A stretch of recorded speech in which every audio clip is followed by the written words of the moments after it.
Hey, it's Lowry Smith of the CommanderSmiths here with Searching for the Spotlight, Tocasia, Dig Site, and Mentor. The CommanderSmiths is a podcast that goes live most Mondays. Sup, Black Horizon. Hey, Jesus. You dig it? That's a pun. I hear it. I see it.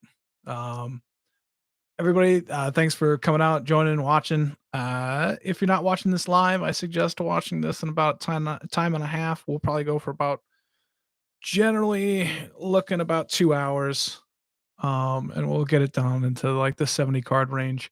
We have plenty of cards to choose from. We'll go over them, why they're there, why would I cut them, and then we'll figure out which direction we're going. But we're a podcast. We record live every Monday night here on YouTube. We release audio every Wednesday. Next week's a little off, and maybe it's just like that's what we aim for, and then every once in a while it doesn't happen. So just keep an eye out for that. We generally put something out, letting you know what we got going on. Yeah, I agree, Jesus. I'm looking forward to this. The Kasi is pretty sweet. The No, I'm not playing. I don't know if it's gonna be stacks. There's a couple of Staxy cards in there, Runshy. The Remember to give it a like if you are watching. We greatly appreciate it. It helps us out a ton. And we're trying to get to 1,000. We have a big giveaway. So if you want to be a part, we're giving away play mats, cards like miscuts, misprints, stuff like that. We're pulling out a lot of the stops, and we might be giving away a 30th anniversary countdown kit? Question mark? Yeah, that's happening. That's what we're doing. And so uh every every sub is appreciated, and you'll be able to keep up to date when we start doing that giveaway here soon in the next week or two. All right. Um yeah, we do videos and stuff almost daily, or a lot of stuff. Okay. So if you like it, check us out.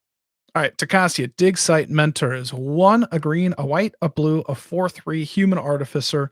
Creatures you control have vigilance and tap surveil one. And surveil is you get to look at the top card and either keep it there or put it into your graveyard. And then the part I'm not super focusing on here, but it's you can pay two green, two white, two blue, exile Tocasia from your graveyard, return any number of target artifact cards with total mana value 10 or less from your graveyard to the battlefield, activate only as a sorcery. So it has to be on your turn, and it's total CMC 10 or less. So it can't be like any artifacts of 10 or less. You know what I mean? So that's where we're at. Um, I'm looking to surveil a lot. That's what the goal is. So there's going to be a lot of untapping. And then the question ends up being, what am I going to be doing with it? And let's start seeing what's going on with it. So Tocasia is there. Let's get this out of here. This is currently in CMC order. I would tap that. You would. She's smart. If it's a she, I'm not even sure. Are we going by like Spanish rules? Like A is feminine? All right. All right. So look at reason to believe. Reason is 1, scry 3, and then the aftermath is look at the top card of your library. You may put it onto the battlefield if it's a creature card. If you don't, put it in your hand.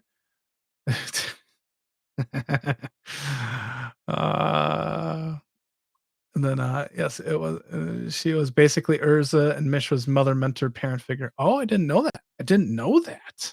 She doesn't have any black or red in her. Why is Mishra such a BA? So I was just thinking, like, Scry isn't the super thing, but playing creatures off the top, I don't think I'm gonna go this route. But it's not bad. Like, I'm probably just gonna cut it right off the bat. But playing from the graveyard is a thing in this deck, so think about those type of cards if you're looking to build it, and if not, then you're just gonna watch this. All right, Avacyn's Pilgrim gets you a white, just mana dork. Wayfarer's Bauble is mana ramp, but also it's there because It's an artifact that goes into the graveyard automatically.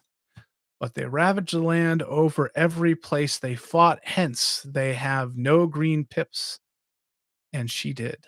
Oh, all right. All right, so that's why she's green, just like flavor-wise. Soul Ring, clearly. Mox Opal, if we end up going, there's a proxy. We play with proxies.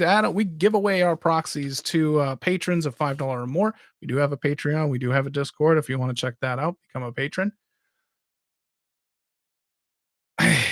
That is true. I don't know if Mishra's Bobble. We'll see if Mishra's Bobble got it in here. But if it is, I have both of them, and I will do that away. We do give away proxies, Mr. Hockey, and you know it. You get more than most. Mox Opal, if we end up having a lot of artifacts, that'll make it, and if not, then it won't. Shield Sphere is an '06 wall that just kind of slowly dies as it blocks and comes back for free if you ever have her. Uh, Essentially, we'll call that her ultimate go off. So it comes back for free. Springleaf Drum, it is a kind of a tapping theme in here. So this taps for mana with another creature. He knows what to do with them. I mean, we can say that about a lot of things. Paradise Mantle is an equipment that has your creature tap for mana. Lotus Bloom is a suspend 3 for 0. So it's a free suspend. It's an artifact that potentially comes back. I think with Tocasia. I have a feeling I'm not going to be doing that very much though. Another one, Dark Sphere is a 0 casting cost artifact. You can tap it, sacrifice Dark Sphere to prevent half the damage done to you by a single source, rounded down. So this is a cool old card. It does all right. Exploration is just playing extra lands per turn. Where's the Force Walk elves? I don't have that. Miri's Guile was in here. I was thinking I was going to go like drawless, and so I think I was putting a lot of this in here.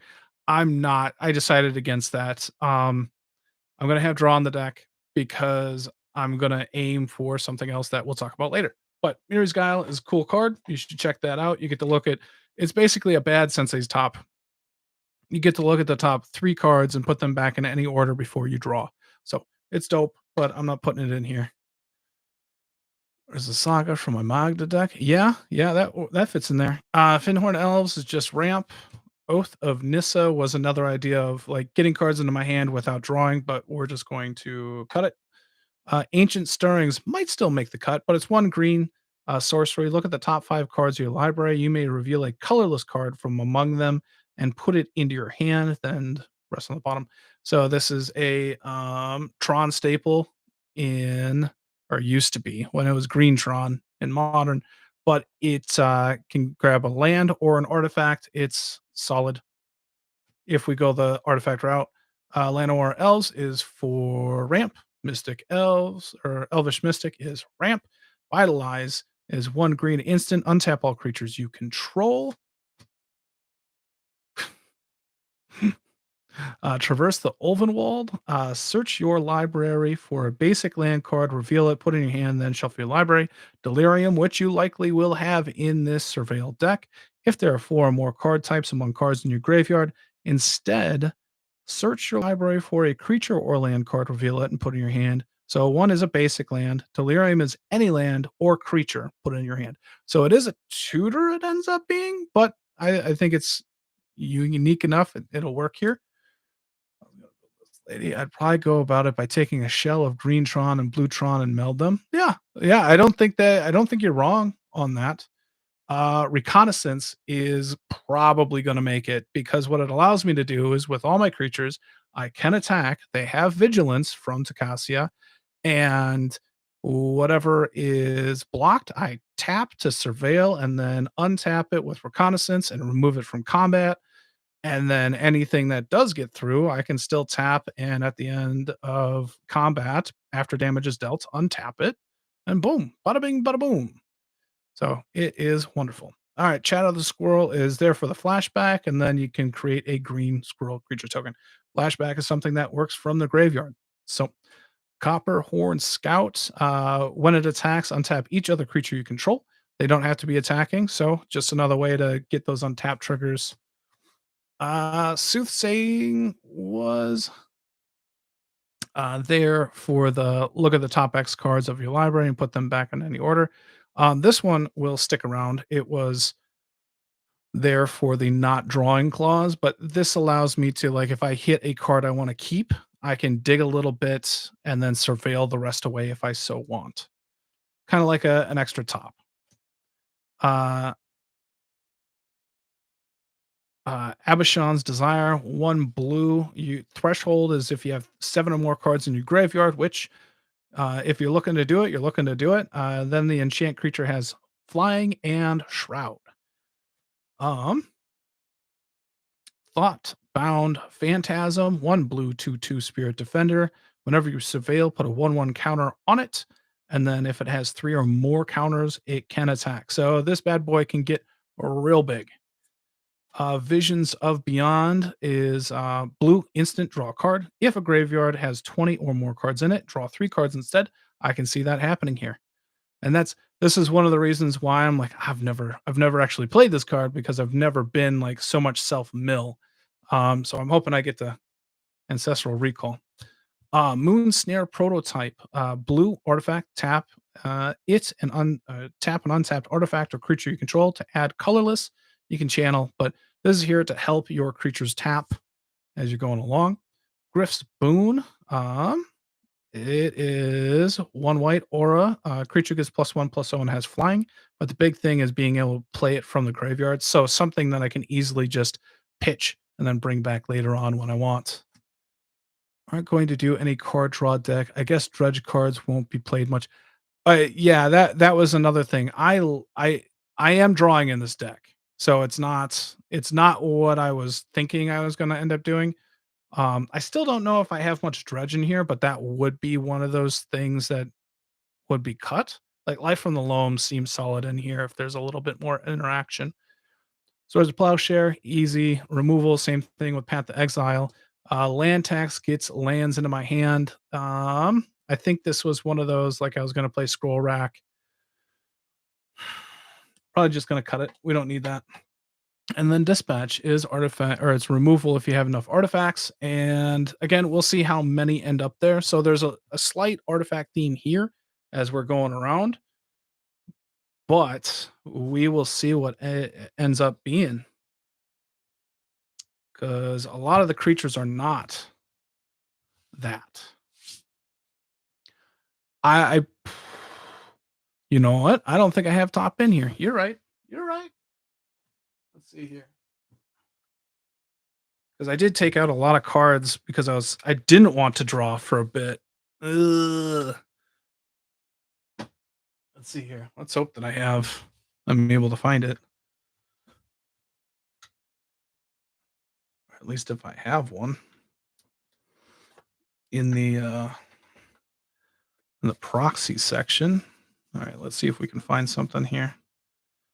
Scroll Rack might still work in here. Yeah. I have Counterbalance in here, so that makes a ton of sense to play top Counterbalance. I just don't know. Might have added it into something else. I don't know. Adam, I need more top proxies. That's probably what's going on here. I hope not.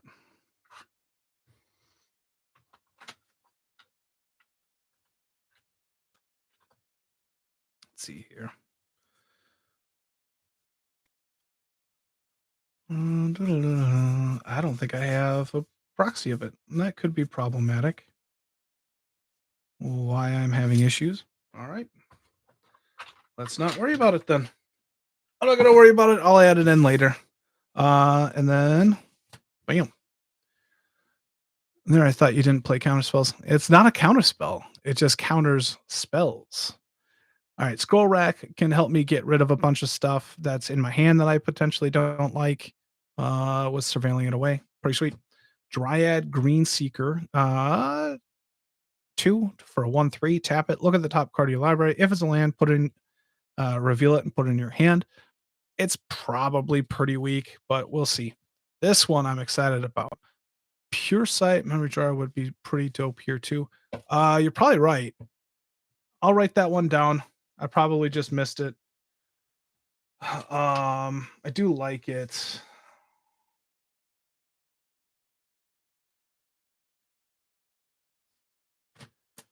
All right. Pure Sight Marrow. Azorius, 2/2. And then you can pay an Azorius, untap it, look at the top card of your library. You may remove that card from the game. So this card's going to be great because of the Surveil.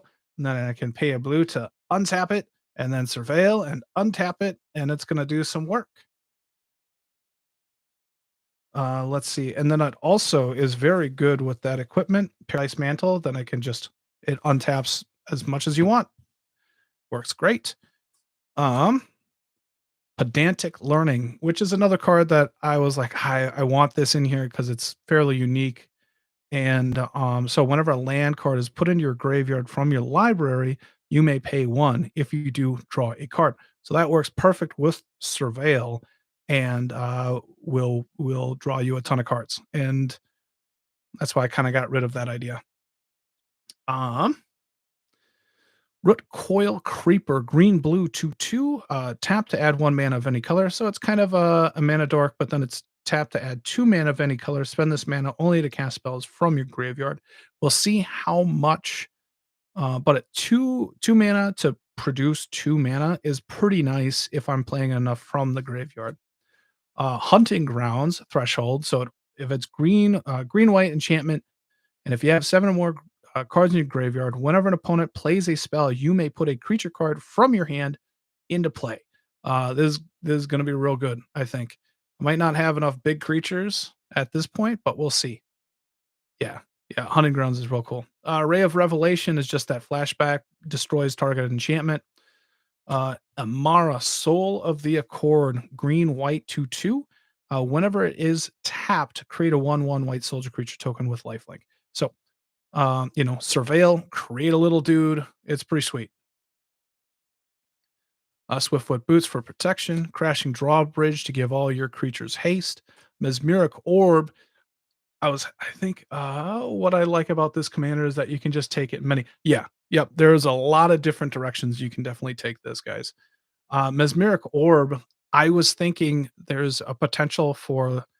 I have it coming up pretty quick here. So let's address the elephant in the issue. If I can self mill, go for a Thassa's Oracle win, which I have never done before. It's not something generally what I do, but it is at least entertaining to think that I could deck myself in here with all the surveil, all the untapping, and potentially getting to a mesmeric orb. Yep, yeah, definitely. Stony Brook Schoolmaster is actually on this pile. So mesmeric orb is whenever a card is untapped, that player mills a card. It's pretty aggressive without the demonic consultation, Renshai. Yeah. Manriki Gusari, equipment, you can tap it, destroy target equipment. So this can control the board of equipment. It's pretty nice. Throne of the God Pharaoh, 2 mana artifact. At the beginning of your end step, each opponent loses life equal to the number of tapped creatures you control. You're always going to be able to keep creatures kind of tapped in this deck. So we'll see where that goes. Oh, okay. I see what you're saying, Renshai. Okay, okay. So it's not something I need to feel bad about with a Thoracle win in this type of deck. Arcane Signet is there for the ramp. Mindstone is there for the ramp, but also Sax itself can be brought back with Tocasia. Lightning Greaves for the protection and haste. Life from the Loam, as we were talking about with the Dredge. I don't know if that makes it in here, but it could now that I'm drawing cards. So I'm into it. Nature's Lore is just land ramp. 3 visits is land ramp. Moment's Peace is prevent all combat damage that would be dealt this turn for 2 green at instant speed, and then it has flashback. This is a tricky card. Always be able to do this. It's going to be sweet. Gleeful Sabotage. I think I'm just going to cut this, but it's destroy target artifact or enchantment, and then you can pay 2 creatures that share a color type with it and copy it. So since I was looking for tapping enablers in here, I might still keep it around. I might still keep it here. Regrowth, just in case I want to bring something back. Uh, Fungal plots. 2 enchantment. You can pay 1 and a green, exile a creature card from your graveyard to create a 1/1 sapling creature token. Sacrifice 2 saplings. You gain 2 life and draw a card. Another one of those cards I have not played, and it says draw a card, so it killed that idea. But I like this kind of idea. A Night Soil is green green enchantment. You can pay 1, remove 2 creatures in any graveyard from the game to put a sapling into play. Again, it's just being able to use the graveyard and stuff like that, looking for those potentials. Curse of Bounty. Whenever enchanted, so there's a curse. Whenever enchanted player is attacked, untap all non-land permanents you control. Each opponent attacking that player untaps all non-land permanents he or she controls. So essentially, um, if you feel like you're using Moment's Peace solely for the flashback, I would go with Obscuring Haze instead.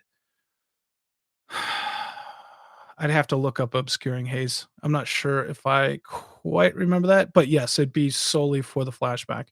Um, Let me finish this card and then I can check out Haze. Um, so Curse of Bounty, I think what I'm gonna end up doing here is cursing myself. So if people attack me, I get to tap the surveil and then untap to be able to block and surveil and do all that kind of garbage there. So I think that's how I'm gonna play that.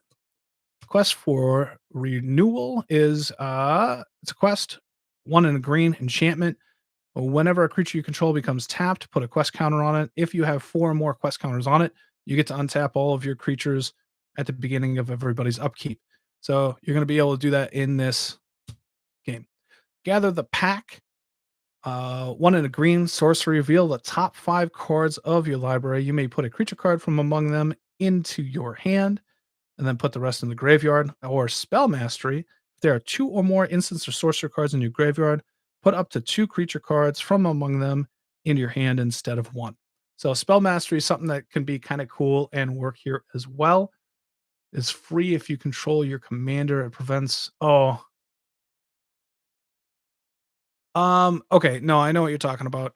And I'm going to say nay because I'm using the graveyard as like like an extra hand a little bit. So being able to play from the graveyard at instant speed is better than trying to get cards into my hand, if that makes sense in this kind of deck. Because the more flashback, the more um cards that can come back from the graveyard, the bigger my hand actually is and really widens what I can do here. That's what I'm thinking I want to be doing. I'm not doing it because of the fog. I'm doing it for the flashback. And what that also can do is create I don't use the card a whole ton. Like it's been a long time since I played it. And so it gives me different play experiences as well. So spell mastery is something that can work in this since you're milling so much. Yeah, yeah. Bloom Tender is there just for mana.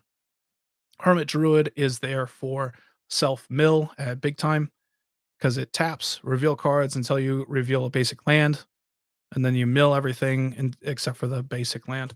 Once Upon a Time was there for the no draw. We'll get rid of it now. It's just if the spell is the first spell you've cast this game, you may cast it without paying its mana cost and then look at the top 5 cards, put a land or a creature into your hand. I want to draw cards. So and yeah. Dusk Watch Recruiter was here for the no drawing part. We'll just cut that right now. Cryptolith Right. This allows my creatures to tap for any color mana enchantment. It's pretty sweet. Benefactor's Draft. Untap all creatures. That's your opponents as well, but until end of turn, whenever a creature an opponent controls blocks, draw a card, draw a card. So I think this does a lot. We'll see what happens. Farseek is there for the ramp. Ghostly Pilfer, 1 in a blue. It's a 2/1 Spirit Rogue. Whenever it becomes untapped, you can pay 2. If you do, draw a card. Whenever an opponent casts a spell from anywhere other than their hand, draw a card. And then also discard a card. Ghost, it can't be blocked this turn. So kind of does a lot, kind of doesn't. We'll see if it works. The 2 for the untapped drawing is kind of a lot of work. So we'll see if that ends up being, but it's cheap and I can tap it without having to attack. Oh, I can see it doing work there too. Shabazz is sweet. Flying Shark. Fog Bank is a 1 and a blue defender flyer. 02. Prevent all combat damage that would be dealt to and from Fog Bank. So this is just there. It's going to be able to block all day. It's going to be able to surveil still. It does some work, I think. We'll see. We'll see how aggressive I want to make the deck. Enhanced Surveillance. 1 and a blue enchantment. You may look at an additional 2 cards each time you surveil. So I tap a creature and surveil 3. And an additional 2 times. So it's surveil, surveil, surveil. Well, yoicks. Exile it, shuffle your graveyard into your library. So this card's crazy. This card's really crazy. Foul Watcher, 1 in a blue, 1/2, ETB, Surveil 1, Delirium, it gets +1/+0. So it might be all right. Just a little bit of surveil stuff. Snapcaster Mage is just being able to play instants and sorceries from your graveyard. Spellskite is nice, blocking and protection. The Reality Chip, I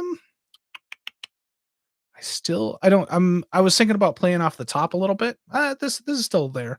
1 in a blue, 04, so it blocks all day. You can look at the top card anytime, which we're not going to have that problem with Surveil. But if you equip it, you can start playing cards off the top of your library, kind of spot. Here for the spell mastery, but Psychic Rebuttal, 1 in a blue instant, counter target instant or sorcerer spell that targets you. If there are 2 or more instants or sorcery spells in the graveyard, you may copy that spell countered this way.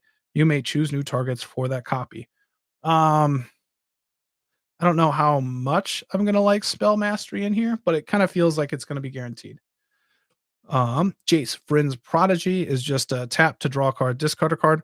I can see this. It's kind of in here to be able to like instant speed draw, if that makes sense, along with just being a cheap creature that I can surveil at any point too. Dramatic Reversal is 1 in a blue, instant, untap all non-land permanents you control. Mission Briefing, Surveils 2. You can cast an instant or sorcery from your graveyard for a blue. See the Truth. I think I'm just going to cut that. We'll see. But it's basically look at the top 3 cards of your library, put one of them in your hand. If it's cast from the graveyard, put those 3 cards in your hand. So it's sweet, but I don't have a consistent way to deal with it or like cast it from the graveyard. There's a couple of things, but not a lot of things. Artificer's Intuition, 1 in a blue enchantment. Pay a blue, discard an artifact card from your hand. Search your library for an artifact card with converted mana cost 1 or less. Reveal that card and put it in your hand, then shuffle your library. This was just like an idea to like fill up the graveyard with artifacts and then be able to get whatever I need as well. So maybe. Aura of Dominion. Blue aura. Pay 1, tap an untapped creature you control to untap enchanted creature. So this is pretty sweet. If it might not matter in this deck, but if I have some cards in here that can tap for like a solid activated ability, then that can untap that creature multiple times. I think this is just a swarm surveil deck at this point. So this might not make it, but we'll see if there's anything. Ooh, Counterbalance. Whenever an opponent blue enchantment, whenever an opponent plays a spell, you may reveal the top card of your library. If you do, counter that spell if it has the same converted mana cost as the revealed card. This is going to be the first time I've played this card too, so I'm kind of excited about this. Search for Azcanta. It's 1 in a blue and basically surveils at the beginning of your turn, and then you can flip it, and then you can pay 3, look at the top 4 cards of your library. You may reveal a non-creature, non-land card from among them and put it into your hand. Put the rest on the bottom of your library in any order. So we'll see. It might be a wee bit too slow. Planar Rebirth is going to be crazy in here. It's 1 in a white. Put all basic lands from all graveyards into play under their owner's control tapped. You can surveil a lot of basic lands away. Sorcery speed. Rally the Wings. 1 in a white instant. Untap all creatures you control. Creatures you control with flying get +2/+2 until end of turn. It's just an instant speed untap. We'll see if that ends up making it. There's plenty of untapped things in green, blue, and even white. So there's a ton to choose from. We'll just get the best ones. Spirit Bonds. As one and a white enchantment, whenever a non-token creature enters the battlefield under your control, you may pay a white. If you do, create a 1/1 white spirit creature token, and then you can sacrifice the spirit to give something indestructible. So this is one card that I always thought was probably a little too expensive and slowed everything down quite a bit. But I learned in Jeddah Dojan and Mercenary, or the Mercenary, waiting for that, like, to create that other token is quite a bit of value. So I'm gonna see if I can see it or have it work here. I'm already trying to make a bunch of token or creatures anyway, so hopefully that works. Brave the Sands. Creatures you control have vigilance and they can block an additional creature each turn. Um, do I like that? I like it. I don't know if I like it here though. I kind of want to go. Oh, kind of forgot to grab this. Hold on. Let's finish up the twos and then I'm going to grab a card real quick. But I think I'm going to cut Brave the Sands right off the bat here. To arms, one and a white instant, untap all creatures you control and draw a card. Not a bad deal. Ingenious Smith, one and a white, 1/1. When it ETBs, look at the top four cards and put an artifact into your hand from them. And then whenever one or more artifacts enters the battlefield under your control, put a 1/1 counter on it. This ability triggers only once each turn. So there's kind of it doesn't seem like we're going heavy artifacts at this point. So I don't know if this is going to make it. Mirror Smith is whenever you cast an artifact spell, you may pay one. If you do, create a token. Again, I think we're cutting that one. I don't think that one works. Maybe. No, we'll cut it. We don't need it. All right. First stacks piece here for you, Renshai. Spirit of the Labyrinth is one and a white, 3/1. Each player can't draw more than one card each turn. What an asshole card. But might be nice. I don't need it as much in here. So if I can get like instant speed cantrips, like Opt or something, which was not in my pile here, it could be nice. Lion Sash. I don't want that. This was here to, like, I was eat up my graveyard. I'd rather use my graveyard. So we'll cut it. And then Sunscape Familiar, one and a white, 03 defender. Green spells and blue spells you play cost one less to play. Just nice little ramp there. All right, let's see. Let's see here. Grab a card I want to add in.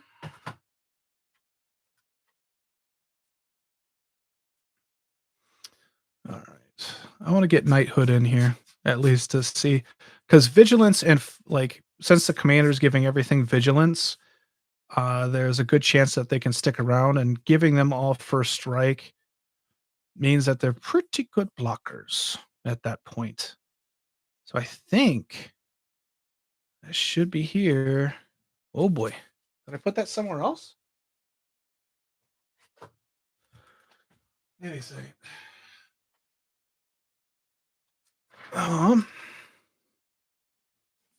Let's see here. Your level of attention, Jesus, is whatever you want it to be. Let's see here. Was it in here? It should be. It's got to be somewhere. Uh-oh. I got to write down Knighthood. Being able to give my creatures first strike, I think, is going to be pretty good.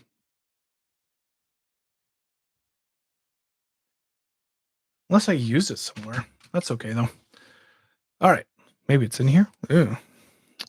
Splinter Fright is 2 and a green.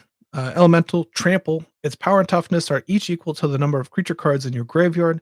At the beginning of our upkeep, mill 2 cards. And that's just a big beater.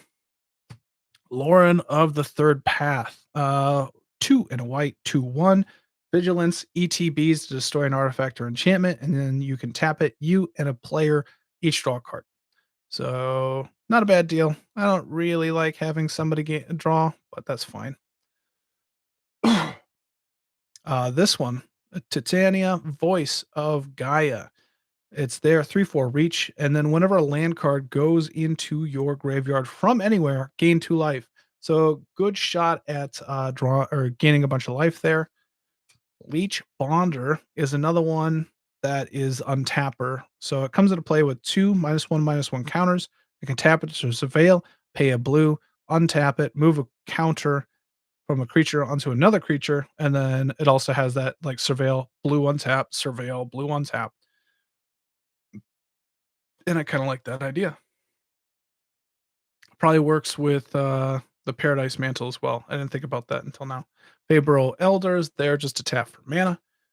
Slogurk, the Overslime, 3/3 for 3 trample. Whenever a land is put into the graveyard from anywhere, put a 1/1 counter on it. And so it's just a big fat trampler in this deck. I think it'd be pretty sweet. Aura Shards. So whenever a creature comes into play, destroy target artifact or enchantment. Maybe this one is fairly oppressive. Uh, so I don't know if that'll make it. Yeah, I don't know if it's gonna make it. I'm gonna take a quick drink here. Aura Shards is good in here. It's one of those cards that's like it might be too good, especially when you're playing against artifact or enchantment themed decks. So,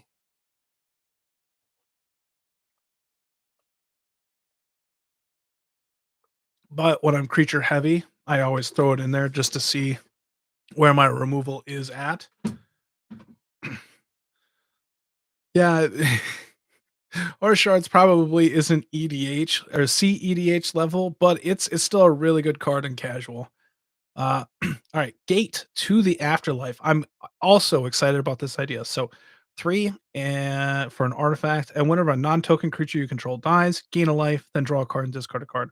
Then you can pay 2, tap it, sacrifice Gate to the Afterlife, search your graveyard, hand, or library card named God Pharaoh's Gift, and put it into the battlefield. If you search your library this way, shuffle, yada yada yada. So that is. Let's get there. Come on. God Pharaoh's Gift. And then you start cheating creatures out.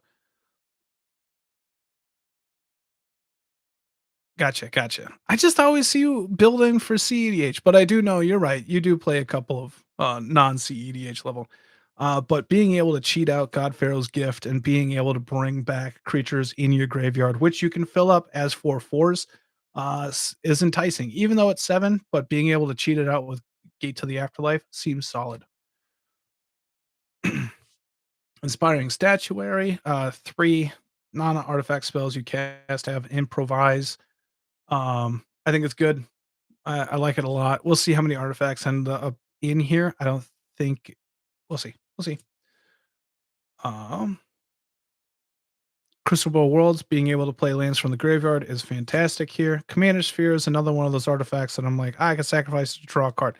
That was another reason why I got rid of the idea of not drawing cards, is because a lot of the artifacts that want to be in the graveyard draw a card that I like at least. There are others, I'm sure, but they wanna be in the graveyard.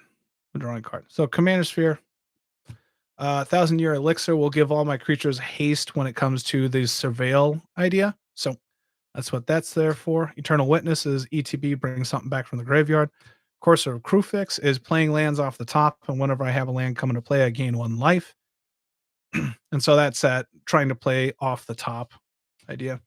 Arachnogenesis is just I guess another one of those fog ideas, but it's something that'll get a lot of creatures down there to surveil a bunch. Nissa's Pilgrimage. It's 3 for a sorcery. Search your library for up to 2 basic forest cards. Reveal them. Put them into one in play and one onto the battlefield tap, and the rest in your hand. And then if you have spell mastery, you get to do 3. Get to search for 3 basic forests. We'll see. We'll see if that makes it. This one probably will, though. Far Wanderings. It's 3 sorcery. Search your library for a basic land card and put it into play tap, then shuffle your library. If you have Threshold, which is 7 or more in the graveyard, instead search your library for 3 basic land cards and put them into play tapped. That's a huge play. And I'm excited to have this in there. That one makes it. Harvest Season, 2 and a green sorcery. Another one I'm excited to play. Search your library for up to X basic land cards, where X is the number of tapped creatures you control. and put those cards onto the battlefield tapped and shuffle your library. So these can be some major ramp cards in this deck. Um, Bearscape is 3 for an enchantment, 1 and a green. Remove 2 cards in your graveyard from the game to put a 2/2 green bear creature token into play. Not bad. You know, it could be any 2 cards, so I think that's worth it. Augur of Autumn is 3 for a 2/3 creature. You may look at the top card of your library at any time. You may play lands from the top of your library, and then if you have Coven, which is 3 more creatures with different powers, you may cast creature spells off the top of your library. And so being able to extend your hand, like I was talking about the graveyard, being able to play creatures off the top of the library, I think is going to be pretty sweet here too. Ramming Up Excavator is playing lands from the graveyard. Wayward Swordtooth is just there to play extra lands. It allows you to play 1 extra more. Turn Timber Sower, 3 for a 3/3 Elf Druid. Whenever 1 or more land cards are put into the graveyard from anywhere, create an 0/1 plant creature token. So, surveil a land away and create an 0/1 that can just feed into the surveil. Uh, Uranus Gloomstalker. Um, Whenever it attacks, put a land into play from the graveyard. I'm gonna. I don't know if I like it. Might be all right. We'll cut it. We're gonna cut it. Crozen Restorer. This is there for the threshold of untap up to 3 target lands. Not a bad deal. And it's any type of lands, not just like basics and whatnot. So it's pretty sweet. Intrude Alarm is going to be crazy. Creatures don't untap during their controller's untap steps, but whenever a creature comes into play, untap all creatures. I am more than willing to put this. Normally, I'm worried about this being indexed, but I feel like this is always going to work. Narset, Part of Veils. Each opponent can't draw more than 1 card each turn. We'll see. It's pretty mean. It's pretty mean. Renshai, do you think I should play it? Is this Staxy? Does that work? I don't know. Hercule Master Wizard, 1 blue. It's 2/4. But at the beginning of your end step, if you've cast non-creature spells this turn, reveal the top 5 cards of your library for each card type among non-creature spells you've cast this turn. You may put a card that type from among them, reveal this into your hand, put the rest on the bottom of your library in a random order. This was probably more for the idea of not drawing, so we'll cut that.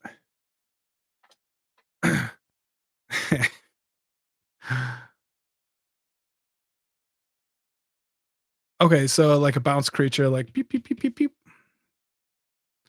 Yeah, I mean, nah. That's too combo-y. That's too combo-y. Emery, Lurker of the Lock. Um, Costs 1 less for each artifact you control.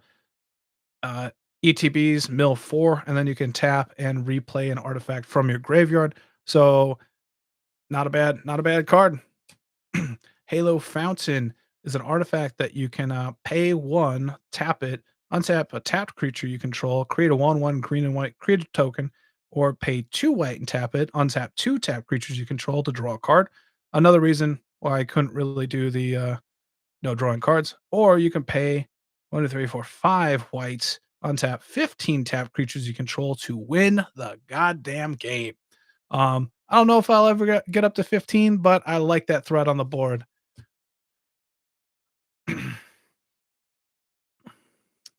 Displacer Kitten is good everywhere.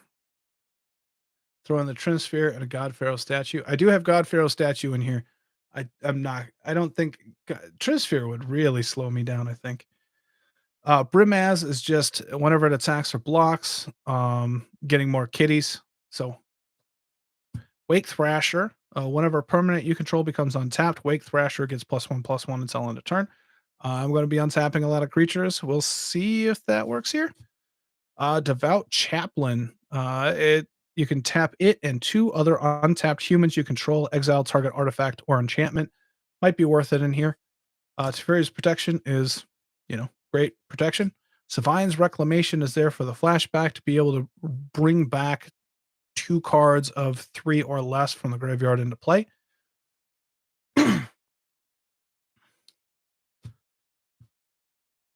I probably don't have Urza. I don't have Urza in here. He is fantastic ramp. I love him.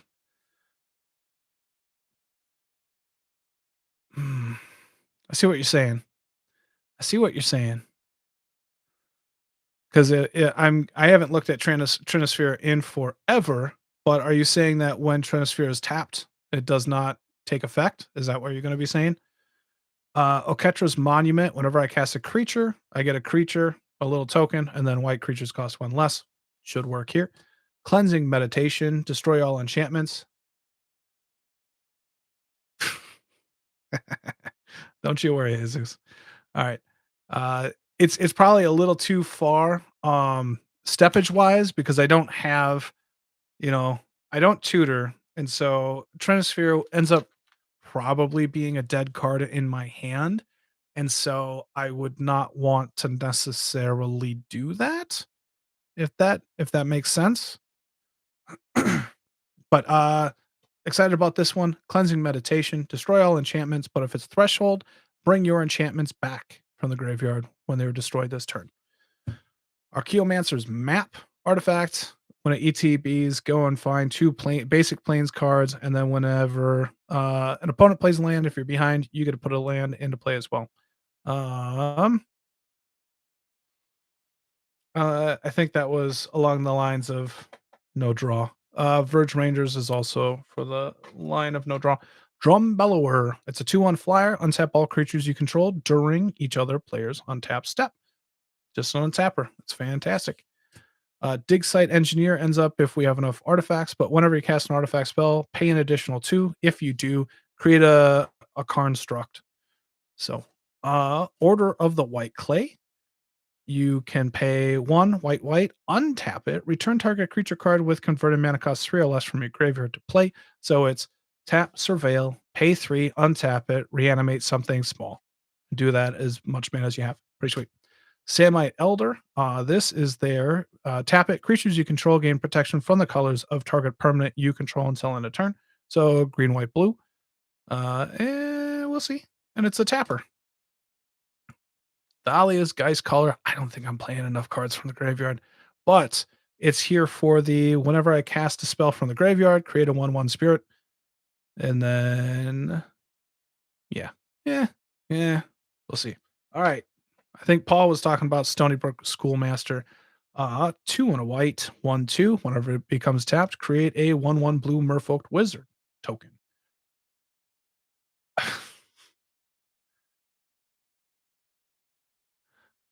uh, Trinisphere with the inspired statuary. That's there. So Urza off, fine. All right, Urza and Trinisphere down. We'll see where we get. Urza, Trin. We'll see. We'll see. This could be mean. So creating a token when it becomes tapped. Hallowed Spirit Keeper. It is there for when it dies, put X11 spirits into play for as many creatures as there are in your graveyard. So you're filling up your graveyard. Probably going to do some good work. Archetype of Courage. All your creatures gain first strike. That at least I had this idea earlier, so it should be nice. Masako the Humorless. Your creatures that are tapped can block still, so that's kind of a nice thing. Catilda is there for the backside. Oh, I did have Knighthood. There we go. Guess I forgot grabbing it. Okay. That's what I was looking for earlier. Knighthood. All creatures you control gain first strike. First strike and vigilance together is a really nice wall. Lab Maniac is there for that mill win if it goes. Catilda, as I was saying, it has power and toughness equal to the number of permanents you control that are spirits and or enchantments. I when I was first building this, I was thinking I was going to go spirit tribal a little bit. But it is nice for the disturb. So if you went into last year's Innistrad from a year ago, there's a disturb cards in here, and there's a handful of them that could work in here too. I do not have stasis or Winter Orb in here. I'm tapping everything.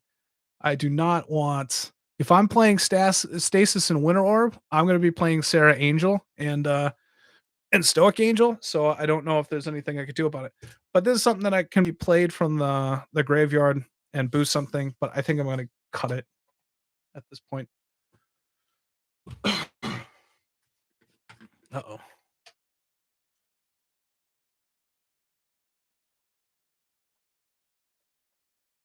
All right. Let's see here. On to the 4 CMC. That was probably the last big batch. Uh-uh-uh. Let's see here. I guess that was the last one. All right. Centaur Vine Crasher. It gets +1/+1 counters on it for each land in all graveyards.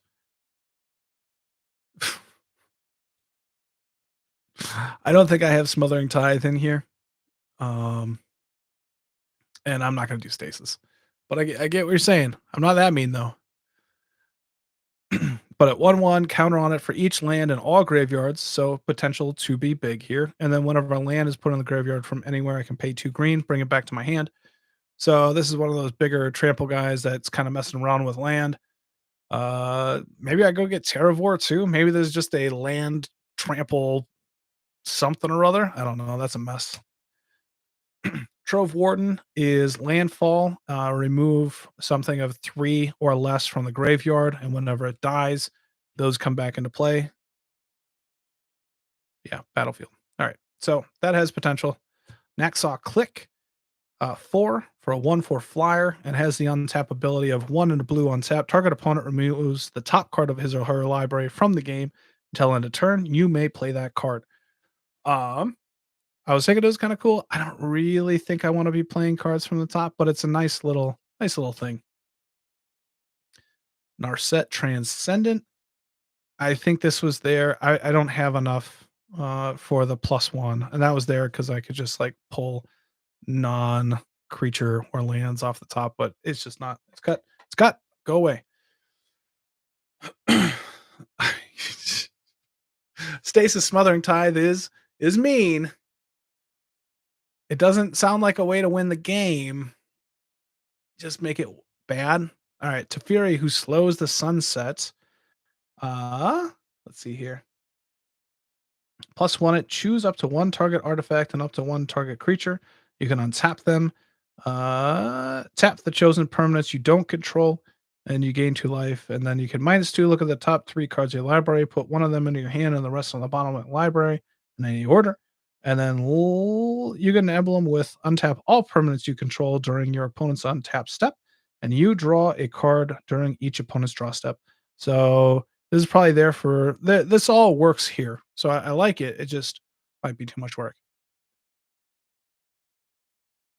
That is true. I guess they do have vigilance. That's a good point. Still don't know if I win that game. I definitely don't have enough counters, and so Falco is some way of playing off the top, but I'm not going to put it in here. It'll be a stretch. Frontland Felidar. It is vigilance. Creatures you control with vigilance have pay 1, tap target creature. And so a little trick here is since they do have vigilance, they attack, you pay 1, tap it, tap a creature that they could block with, and kill some of your creatures, and you control combat that way. Same idea with Glare of Subdual. You just don't have to pay the 1. You just attack, tap down a creature that would block. You greatly reduce that.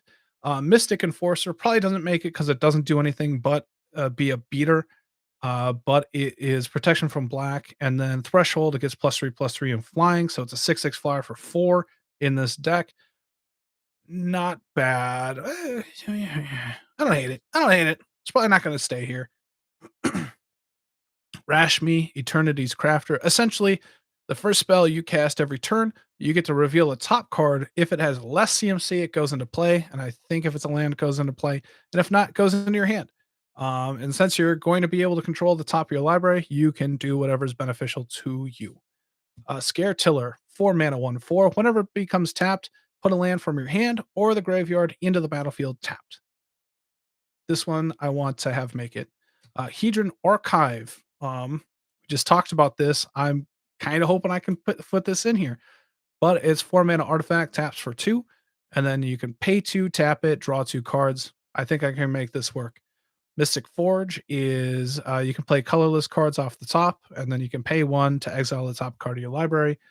Um, not sure if that makes it anymore, but we'll keep it. Oracle of Moldiah, it allows you to play an extra land each turn, and you can play lands off the top of your library. Boulder's Blessing and untapped creatures you control get +0/+2. Um, vigilance. That's what I'm working with. Same thing with castle. Same thing. We'll see. They're probably not good enough, but whatever.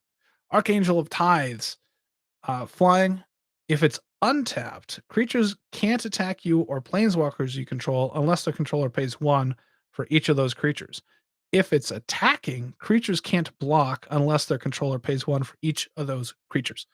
Um, so I like this card in here, because it's untapped, so they can't attack you back, and then whenever it attacks, they got to pay more. That's tax, not stacks. I'm all right with that. Vizier of the Menagerie, Trois. Look at the top card of your library. You may cast creatures off the top, and you may spend mana as though it's any type to cast creatures. Centaur Omen Reader. If it's tapped, creature spells you cast cost 2 less to play. Pretty sweet. Sereth the Viper Fang. Other tapped creatures you control have Death Touch, and untapped creatures you control have Hexproof. You can pay 1, tap it, untap a creature or a land. Null Mage Shepherd, you can tap 4 creatures to destroy an artifact or an enchantment.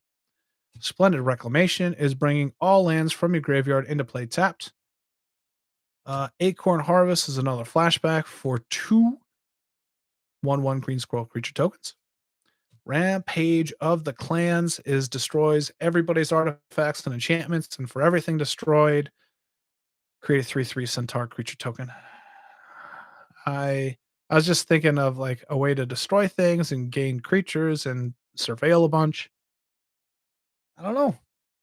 I think I'm just gonna cut it. I don't like that one. I don't like it. I did find a place that I like it, but Essex. Essex, it's solid there. But okay, Path of Discovery. Enchantment. Whenever a creature enters the battlefield under your control, it explores. So if it's a land, it goes into your hand, and if it is a non-land, you can choose to put it on top or into your graveyard. So very similar to Surveil, but kind of a lot of the same stuff. Teferi, Mage of Time or whatever. So it's the draw discard. You can activate his abilities on other players' turns, phases them out, or takes extra turns. So this is one of those cards that I think will be solid for the theme that is going to start coming up. Archer of the Machines. Each non-creature artifact is an artifact creature with power and toughness, each equal to converted mana cost.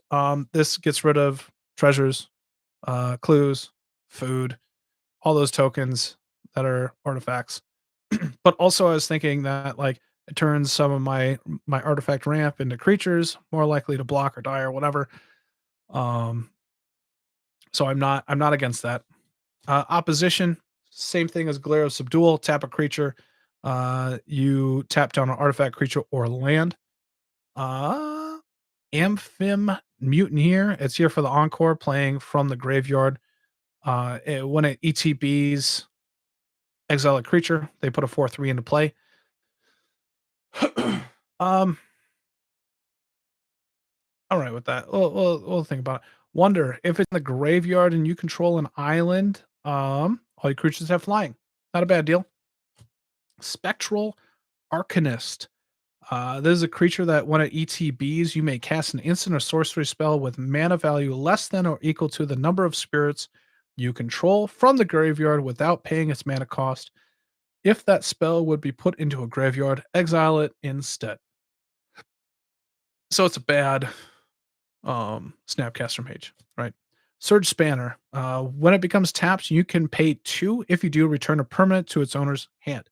Not a bad deal. All right. Miracle. We're building Miracle here. All right. This is what I think I'm going to be doing. So Miracle, you can pay 2 instead of the 4.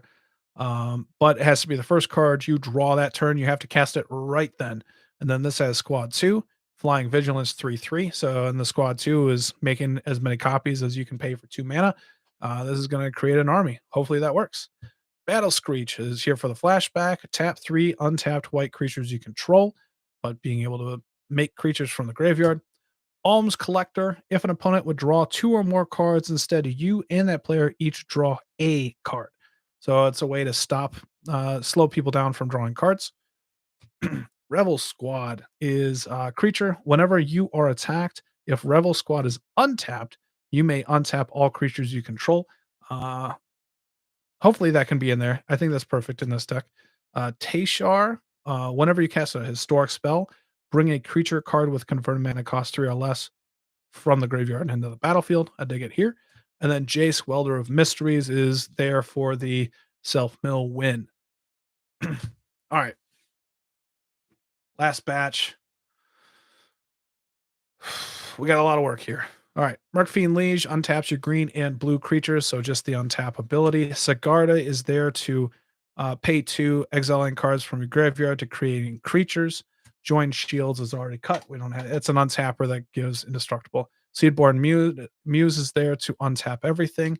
Kessed's Cage Breakers, whenever it attacks, create as many 2/2 wolves as you control creatures in your graveyard. So kind of sweet. Tendershoot Dryad. Every upkeep, you get a Saproling, and then Saproling creatures you control get +2/+2 as long as you have the Sitting's Blessing, so they can get big too. Perennial Behemoth. This has Unearth 2 for 2/7. Play lands from your graveyard. It's probably more for the Unearth. Vivian Monsters Advocate allows you to play creatures from the top of your library. Grizzly Fate is there for the flashback, but also um, if you have Threshold, create 4 2/2 bears for 5 and then 7. So it's kind of a I don't know. I don't know. I don't know. Magus of the Future is playing cards off the top of your library. Same thing with Future Sight. Tezzeret the Seeker goes and finds your artifacts and untaps your artifacts. I think it can do some work in here, maybe. Triumph of St. Catherine has the miracle cost as well. 5/5 life link. And then whenever Triumph dies, yada yada. It's there. Timeless Dragon is there to eternalize, which is it comes back as a 4/4 zombie, I think, but it also can go and find a plains. It's a nice card in here, I think. Angel of Grace, kind of cool, paying 6 if it's in the graveyard, and then um, my life total becomes 10. So that's there if I'm dying. We'll see if that works. I don't know. Glory is work from the graveyard, but creatures you control gain protection from the color of your choice until end of turn. Play this ability only if it's in your graveyard. Defiler of Faith. I don't think I'm doing that here. All right. Imrith Desert Doom. If it is untapped, it has Ward 4. It has Vigilance, so more than likely it will be untapped. Like the Bear in the Hot Springs. I don't have that version, but it's in this. Bearscape is in here. Imrith Desert Doom.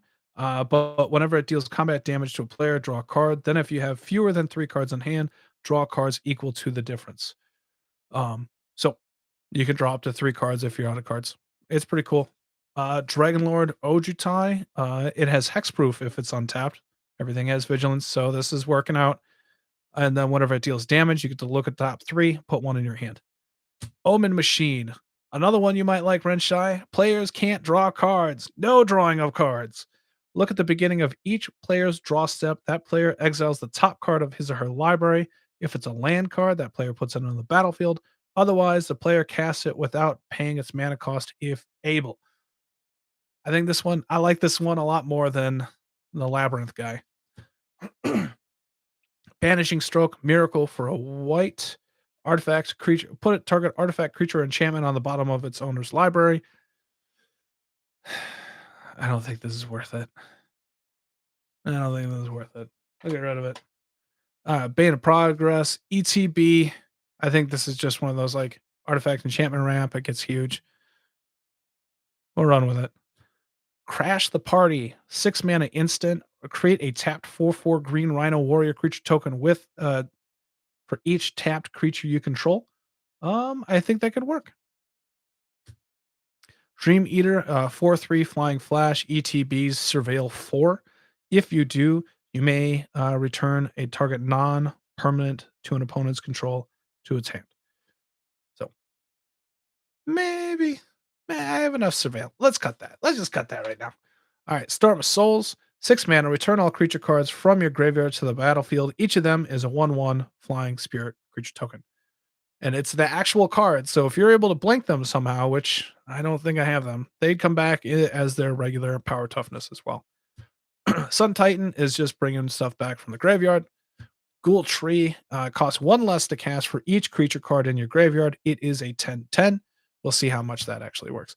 Dance of the Mance is bringing back artifacts and enchantments for as much mana, yada yada. Garuk's Horde, I think this probably has to go. But playing creatures off the top, but you got to play it revealed. It's a 7/7 trampler.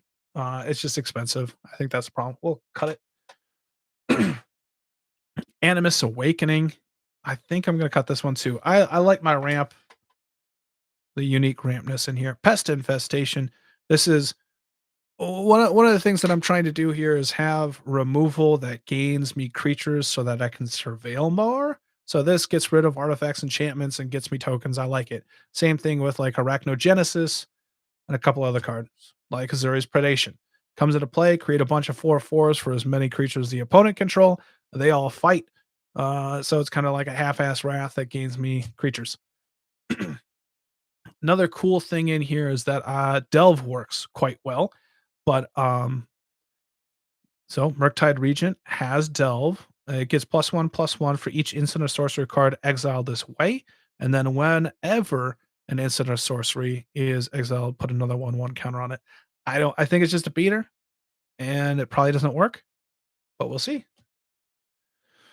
Um, we're gonna cut Octavia right away. I don't think I'm gonna have enough. But Dig Through Time, it has Delve. Look at the top 7 cards, put 2 of them in your hand. You're always gonna have cards to cast for this. It's gonna be nice. Temporal Trespass. It has Delve, and then take an extra turn after this one, exile it. That's sweet.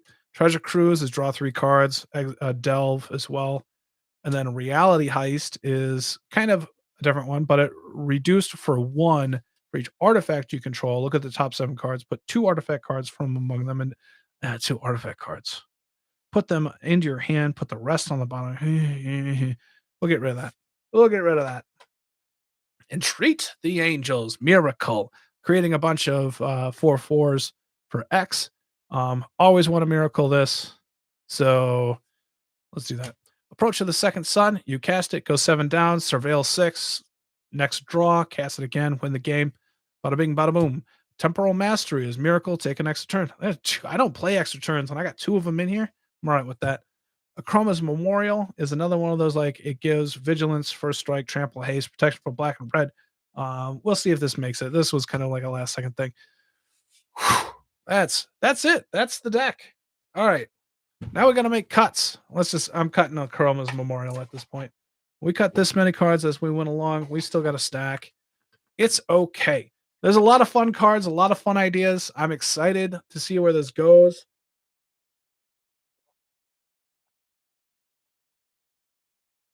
That's always the most work right there.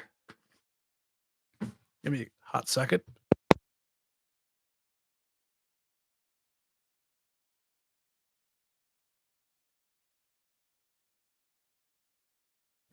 All right. Let's backtrack this into what the heck is it doing? Let's see here.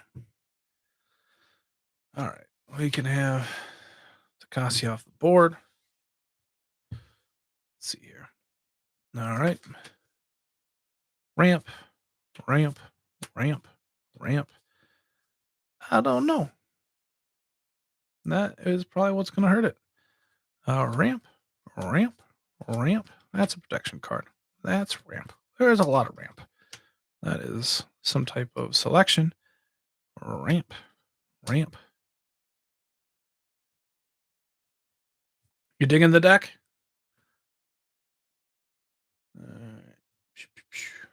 Jesus, my phone is blowing up right now. All right, Vitalize is on tapping. Let's put untappers there.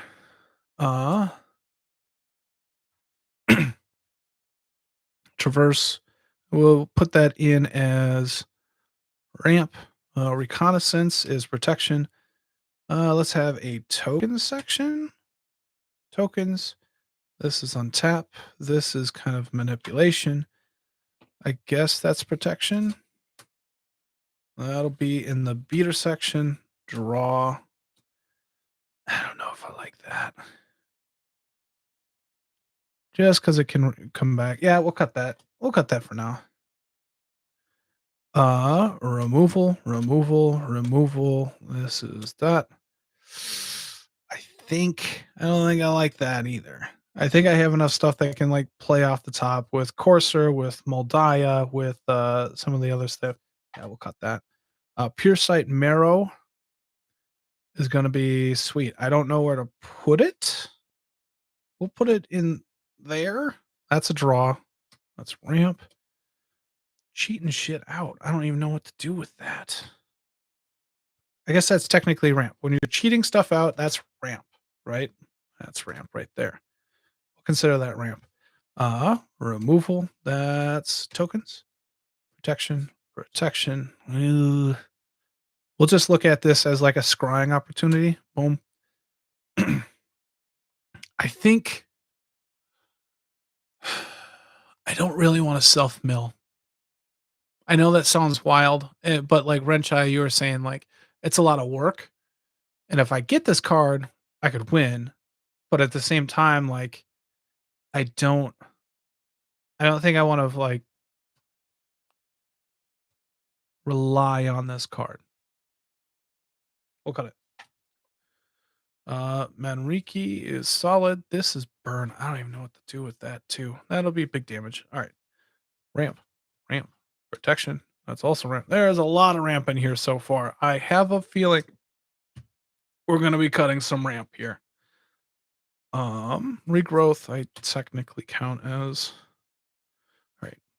Token. Token. This is an untap. That's untap. Creatures to hand. That is ramp. Self mill. That's another self mill, but that'd be land in the hand. Ramp. This is untapping. Heavy draw. That's another wall, I guess. Enhanced surveillance. Among cards in the graveyard, like a 2/2 that surveils one. I don't care about that like whatsoever. We'll cut Foul Watcher. I don't care about that. Snapcaster Mage is a card advantage type card. Spellskite is protection. Reality Chip is playing off the top. I don't think Psychic Rebuttal really works like I thought I wanted it to. I don't think Spell Mastery is as good as I was thinking it was. I think it's fine in like,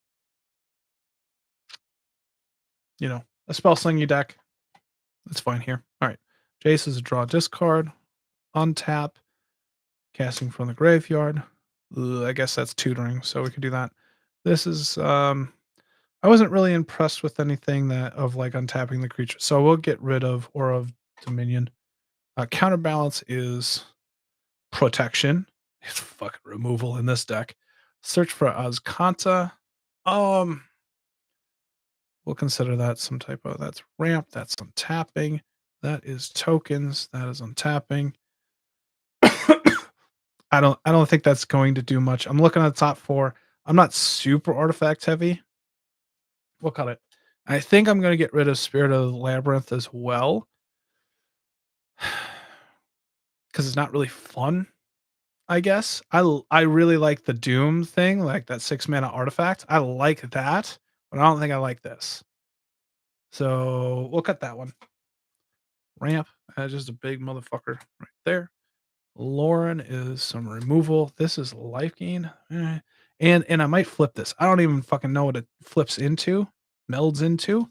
But it seems interesting. So I'm okay. I'm okay with this. I don't know what the hell it's. We'll put it there. Move a counter from target creature onto another target creature. So I could fuck around with anybody's counters. That's kind of cool. But this is probably just surveil. Ramp. Big motherfucker. Removal. This is like draw, discard, and then reanimate. A little bit of reanimate. I don't think Inspiring Call makes it or Statuary. Uh, ramp, ramp, technically haste, ramp, protection. This is ramp. Ooh, ooh. Token. We'll put that there for the creatures. Ramp, tokens. Unsap. That's there for the unsap. Look at the top 4 cards of your library. You may reveal a non-creature non-land card from among them and put it in your hand. Put the rest on the bottom. I probably like Narset. I'm okay with Narset. We'll consider that card advantage with that -2. Emery is recasting. That has a draw or a token. We'll put that there. That's for tokens. That's getting huge. Removal, protection, recursion, token, removal, untapping, token, recursion. Recursion probably needs its own place at this point. Token, token, protection, protection, protection, and we'll put that over there as like a game winner. But I do think I'm gonna get rid of Labman and Jace. I'll leave Thassa's Oracle in there just because I think it scries and is all right, like a nice deep creature for what's going on. That's a big boy. That is recursion. That's technically that. The fuck is that? We'll put that here. Removal, removal, big beater, card advantage. That's ramp, ramp, card advantage, ramp. Oh, what the fuck is that? That's a protection. That's off the top. That's ramp. That is protection, removal, ramp. I don't think that's doing enough. I'm surveilling enough. I'm not going to worry about it. Draw a discard. March of the Machines. I, I like the idea that it kills everybody's stuff, but that could it's probably like generic enough that it doesn't. I should think about it somewhere else. Yeah. Removal, removal. There. That is from the graveyard. That's removal. That's big boy tokens. A little bit of protection, I guess. Is that where we're? I guess we'll say removal. That is on tap. That is recursion. We'll cut Jace, like I just said. Like it's fine, but token, untap, token, token, land off the top, token off the off the top, off the top. I think we can cut Tezzeret. I don't think we're going to be going very high into the artifact bit, so I don't think that needs to be there. It's just a creature. Let's see. When it enters the battlefield until end of turn, damage that would reduce your life total to less than 1 reduces it to 1 instead. Then you can pay 6, exile it from your graveyard. Your life total becomes 10. 5 mana for that. It feels like this is something that could work. There's no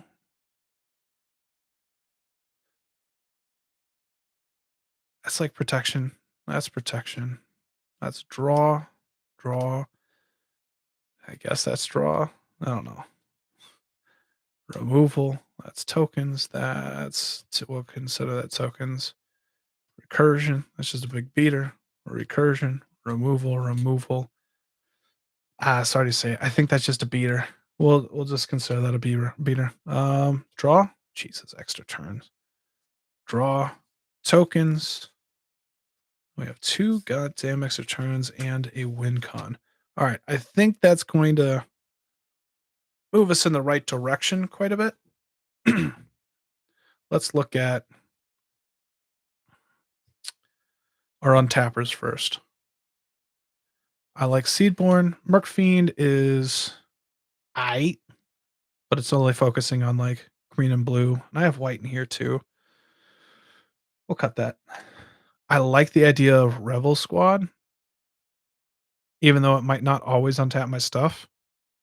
I dig it. I dig it quite a bit. Alright. I like Drum Bellower as well. Intruder Alarm seems crazy nuts.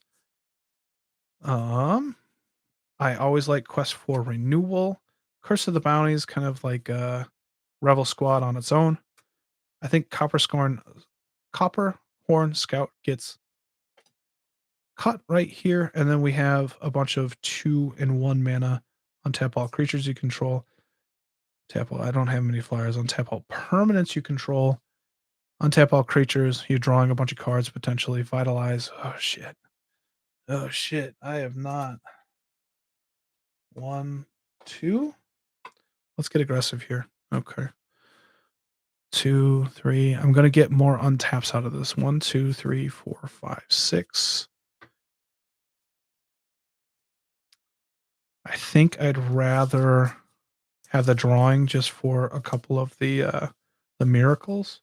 So we'll cut those 3, even though they're good.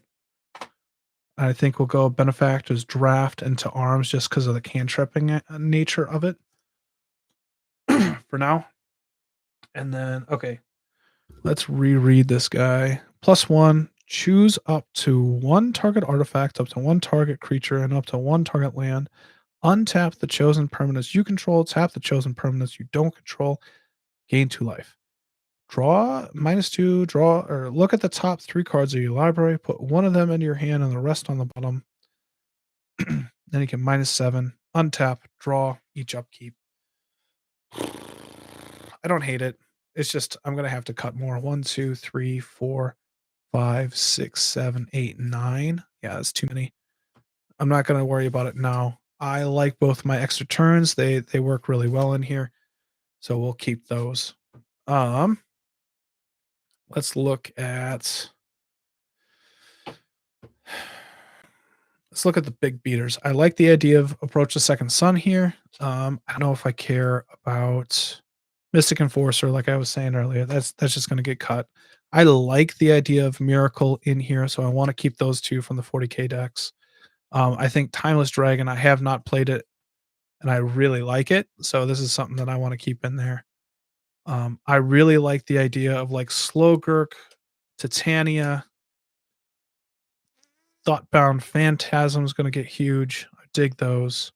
Splinter Fright and Ghoul Tree. I think I like Splinter Fright better than Ghoul Tree in here, just because it doesn't. It's cheaper, like at the beginning, to whereas like Ghoul Tree's solid on the way, but it's like 10/10 gets chumped all day. And I should probably think that same way about Wake Thrasher. Like they're huge, but I don't have a way to get through. I don't have many Wraths in here, so I think these 2 get cut. I'm okay with Splinter Fright at this point, and I like the idea of Throne of the God Pharaoh, especially with all my untapping. Centaur Vine Crasher has a little bit of resilience. I can surveil it away until I want to later. We're okay with that at this point. All right. I don't hate it, but that'll probably have to get smaller too. Let's see here.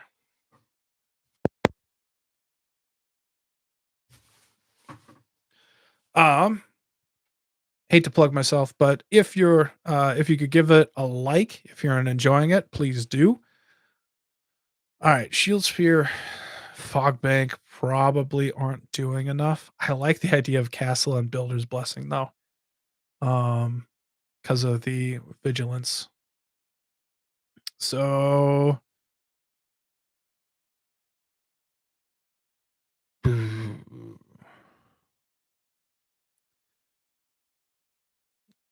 let's see here.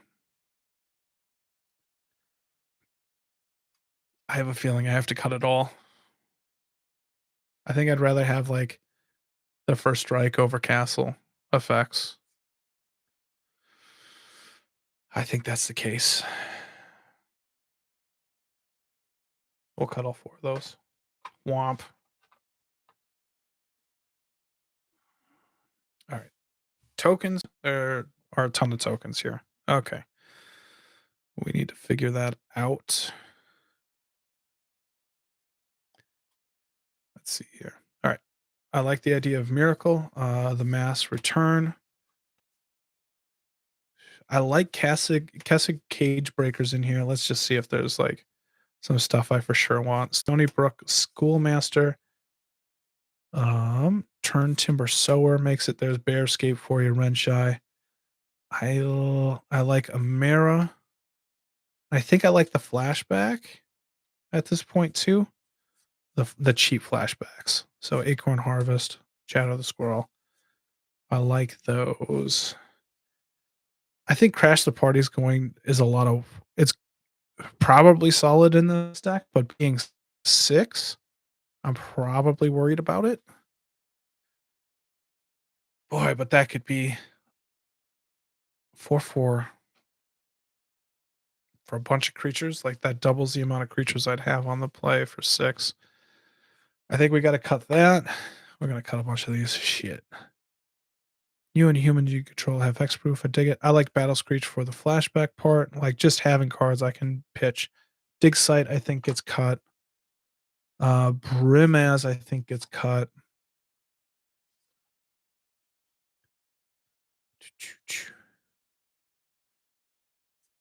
Let's see here. I don't really have sack outlets, so maybe Spirit Hallowed or Hallowed Spirit Keeper doesn't really make it. I think Grizzly Fate is probably too expensive at 5 and 7. I mean, there's a potential to be making 8, just go like turn after turn and just get there, but I still don't know how like impressed I am with that. So probably cut. Um I think I'd rather be working in the graveyard than Spirit Bonds. I still like the idea of Spirit Bonds, but I think we cut that at this point. Do we have anything that can just get rid of like all right. So Tendershit goes away. And then we're looking at these 3. I like Oketcha's Monument just with the cost reduction at this point. Bearscape is solid. I like Fungal Plots, Night Soil. Like if one gets cut, I want to cut the other probably. And I like this. I did get rid of Tendershit Dryad, which is creating saplings. I like Sigarda. 2 cards in your graveyard from the game. Put a 2/2 green bear creature token. I probably don't care about this. Bearscape probably goes away at this point. I'd rather have like Night Soil, Fungal Plots, Tendershit, Sigarda. Sigarda is you and humans you control FX proof. She is a human, so that also is some nice protection there. I dig it. All right. Respectable. Here.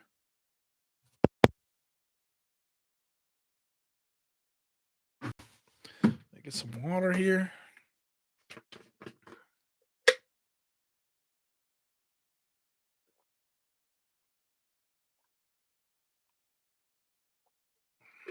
It's only been an hour and a half hockey. These normally go for like 2 or 3 hours. No, I took my shots. All right, let's go with protection. All right. Let's see here. All right, I like the idea of Glory in here. I also have a Hebrew game promo. Actually, I'll show that just so people can see what I'm talking about. It's gorgeous. This was a spec a few years back at like $7-8 a pop. I have about 7 of these. So it's awesome. This might be in the giveaway. We'll see.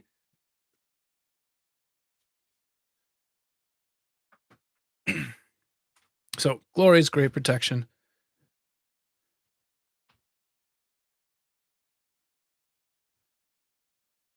Oh, thanks. Thanks, Verizon. Glory, I think, works in here. I like the idea of Wonder, Knighthood, and Archetype of Courage makes sense to me. Let's run a Teferi's Protection. Arachnogenesis is nice. I think I like the idea of Greaves because if I have tokens come into play, I can like just go surveil. Swiftfoot. Reconnaissance makes a ton of sense. I still want to play like maybe a little bit of artifacts. Untapped creatures have hexproof. I could sit down on like block, tap, it gains death touch, kill, whatever. I could dig that. Angel of Grace is probably looking pretty far away here, so I think it's just too much mana to hold up.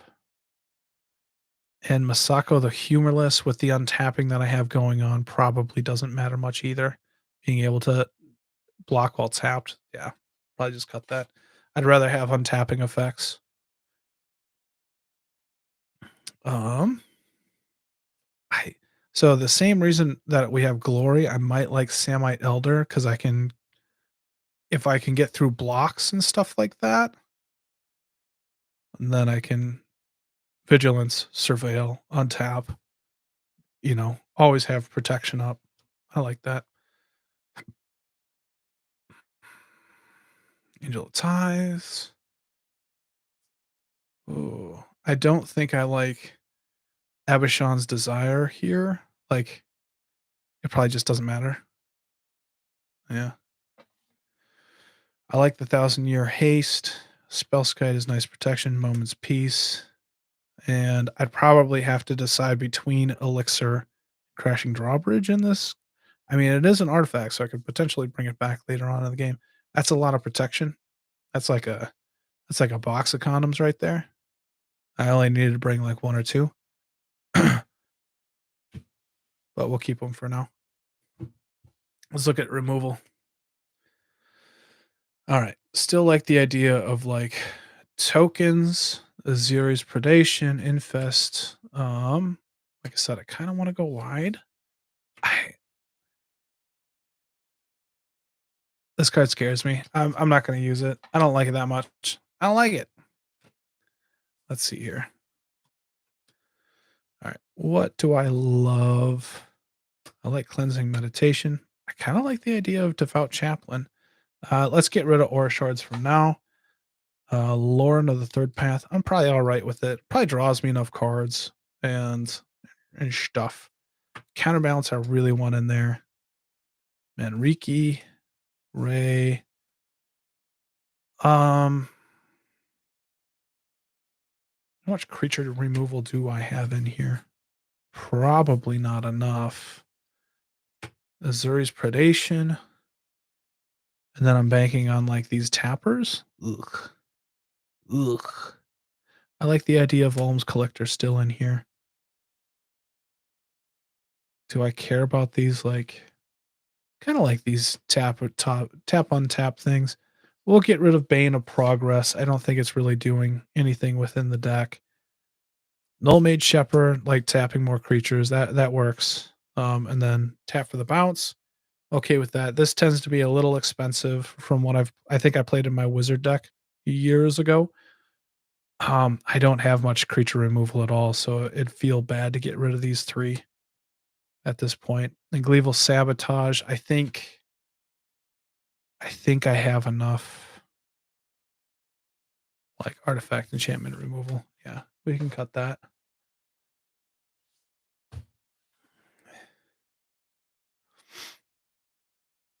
It's shrinking up a bit. All right. Gonna be down to like a respectable pile here. All right. Treasure Cruise. I like the idea of the delve here. Same thing with Dig Through Time, even though it's not necessarily drawing. Dance of the Manse probably depends on how much. Like, I'd rather be bringing back stuff with Dance from the Manse rather than Tocasia's like 10 mana, 2, 4, 6, 8 mana ability. Ugh. Sun Titan makes sense. I like okay, Omen Machine. No, nobody can draw. Nobody. At the beginning of each player's draw step, that player exiles the top card of his or her library. If it's a land card, that player puts it into the battlefield. Otherwise, that player casts it without paying its mana cost if able. Man, that seems very cool. So I think that's it. All right. Dragon. I probably don't like. You may play the top card of your library as though it were in your hand. You may play the top card of your library. Okay, so both these can do lands and just the creature up top. All right.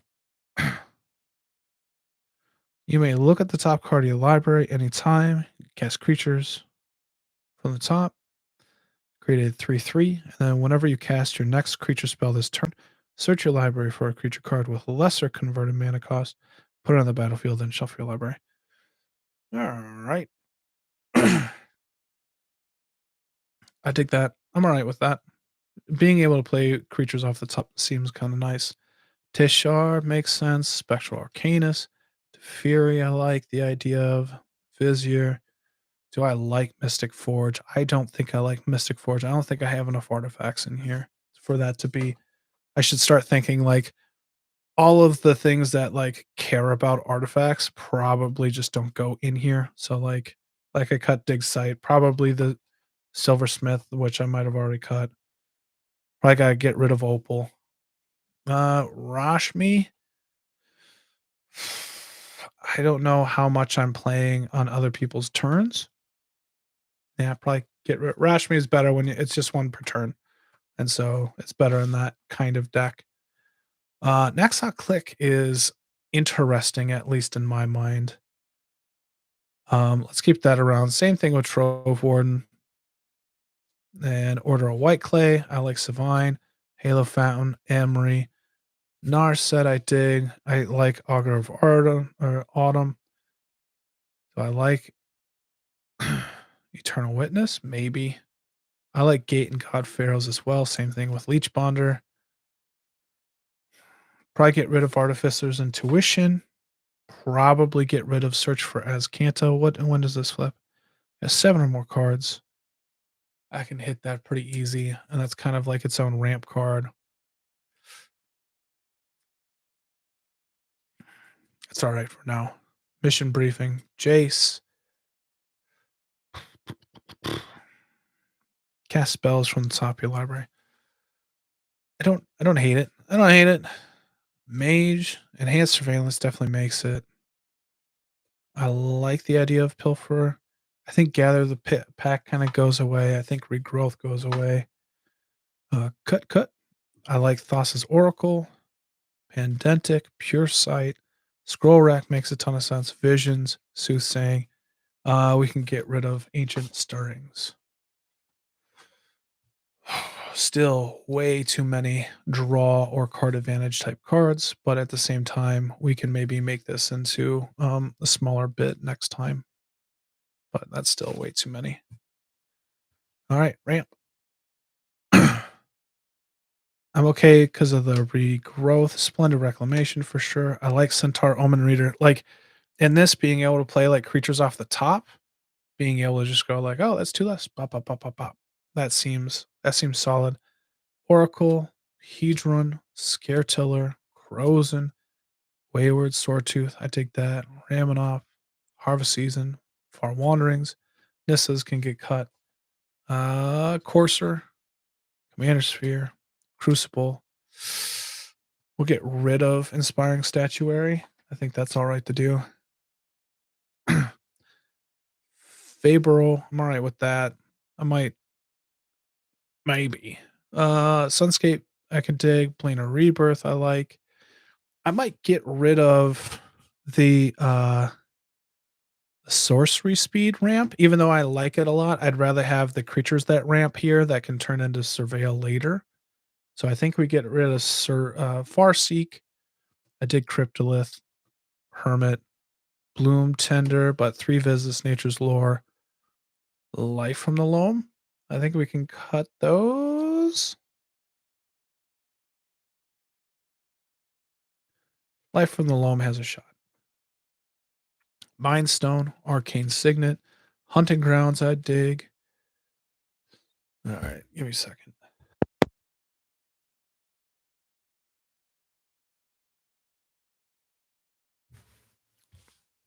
I'd have to look at how many cards I can play from the graveyard, because this is solid, I'd say.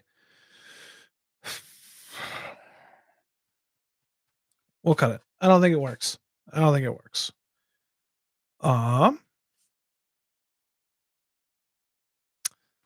Moon Snare, Traverse. I don't know about these so much, but Mystic, Llanowar, Finhorn, Explorer, Lotus Bloom. I think we can cut that. I don't think that is needed.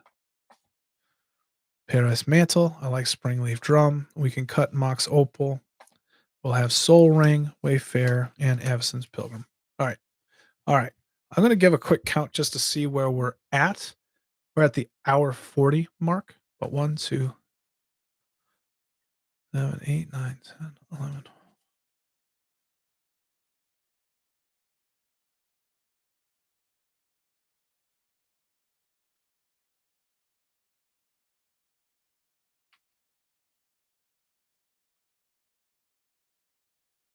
It's 50.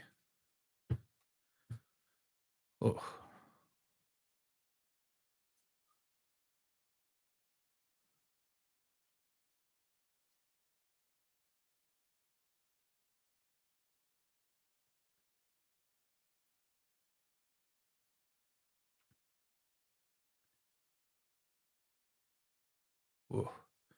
that's 50. So that's 100. 2, 3, 4, 5, 6, 7, 8, 9.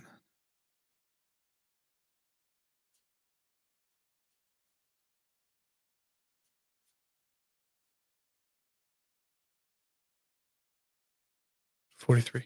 So we're at 143. Not looking good. We have cut more than 50 cards at this point, though, for sure.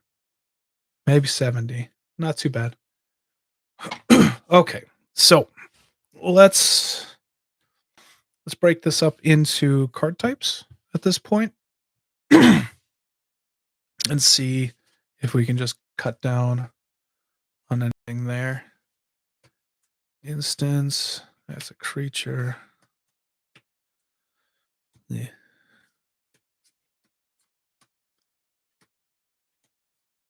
Sorceries.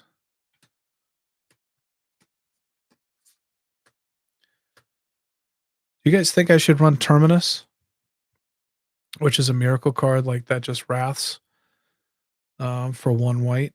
But I think we put everything on the bottom of the grave. Or I'm just worried because I'm so creature heavy that I didn't have it here. But I think it could be something. I'm only running 4 miracles in here. I wouldn't mind running more.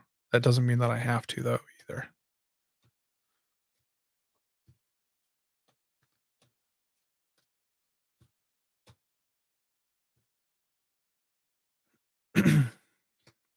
Creatures. We got another walker. Oh, no, nope, nope.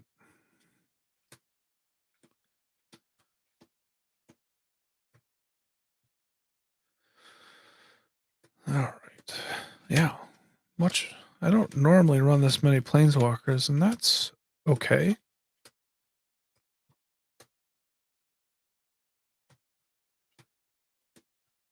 So let's see where we are at.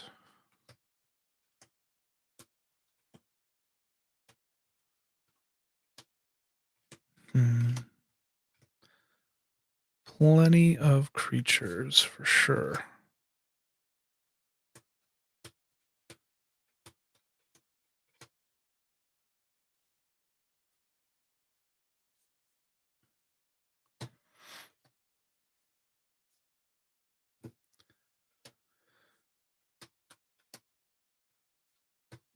Oh.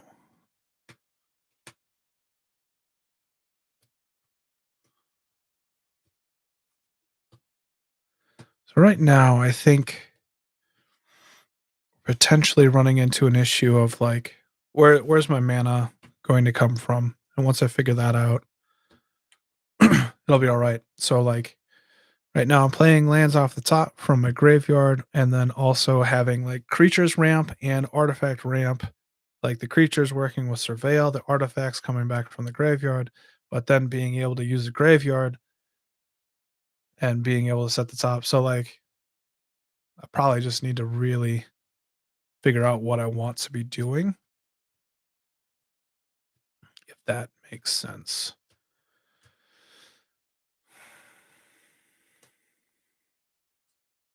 So that's where we're at right now, and we'll have to figure that out. Like, we just have way too many creatures. Like, that ain't gonna work.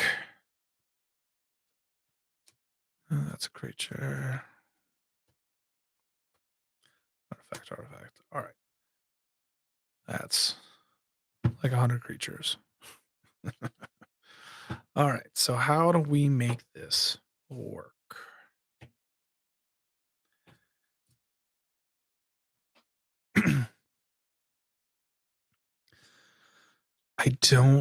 I like the cantrippiness of Teferi. I like the ability to potentially go and get more creatures and playing them off the top. I dig that. And I think these two, I think Narset and Teferi, even though they like untap, tap, and all that kind of stuff. All right. Have a good night, Horizon. Thanks for joining, man. I think I like that little bit of untapping, but there isn't enough there.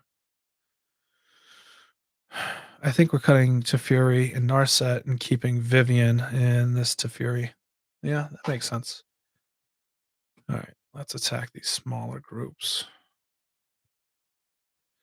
I don't have to be rich to be my girl. All right. So the idea of dig through time, do I necessarily care about delve? Emptying the graveyard seems less ideal, even though like dig through time is good, but I don't know if I really want to be doing that. I think I can cut dig through time. I don't know if I've even played that card ever yet. I like the idea of mission briefing, visions, moment's peace, ray of revelation, dispatch, path, swords, unsap, protect everything, arachnogenesis. Well, at that point, I like.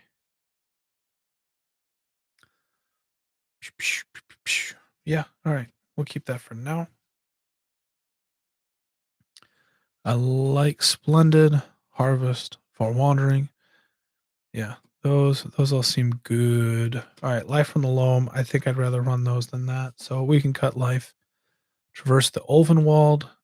This allows me to potentially go and get like Seedborn Muse. This would be a tutor. We don't run many tutors, but this would definitely be a tutor on theme with the delirium kind of stuff, like Graveyard Matters.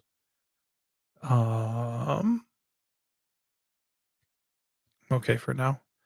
I like, and then we just have one little wrath here. Go with that. Cleansing Meditation. I'm down. Treasure Cruise, like I was talking about with Delve. I think we'll just cut that. And looking at my artifacts and enchantments, I'm not going to be terribly worried about Dance of the Manse. And we'll just like go with Tocasia if she does something. Well, actually, yeah. Savine's Reclamation is nice though. 5, just an easy scry away, I guess, surveil. But I like that and that and that and that and that. So I think I'd rather have these two than Battle Screech. And I definitely want to like surveil them away. This gives me 2. This gives me 1.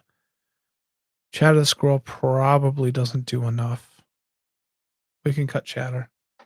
But we'll keep this because that's 2. I'd rather pay 2 and 3 life for 2 creatures than 2 mana for 1.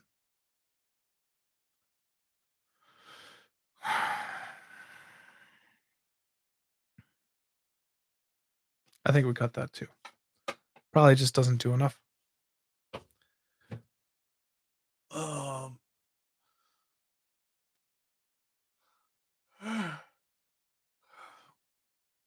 All right, let's run after these enchantments.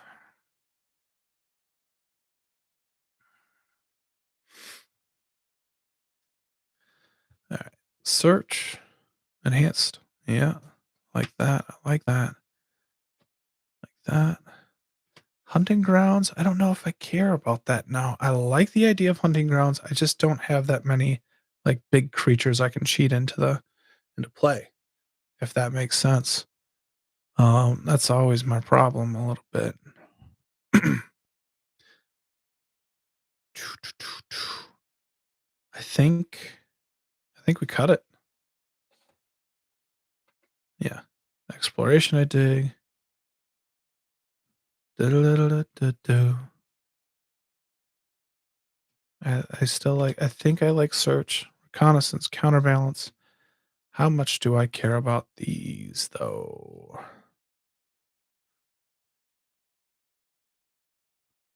Opposition and glare of subdual. Tap on tap creatures. I like these two here. I think it's gonna be able to control the board. Okay, how much? Intrude alarm is crazy. Quest, curse. Do I care about I like knighthood. I think creature card from your graveyard. Two creatures from any graveyard. I think we might cut these. Boom, boom, boom.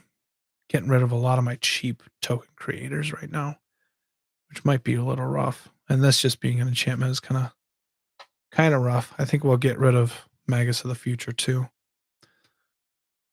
All right. I like the idea of Gate and God Pharaoh's Gift. That seems like fun to me, so I want to keep that as much as I can. Scroll Rack, I dig. Hedron, Crucible, Commanders. Might be able to cut Arcane Signet. We'll probably look at our curve next and just see where that's at. Keep Mind Stone just to be able to bring it back a little bit with like Emery or something.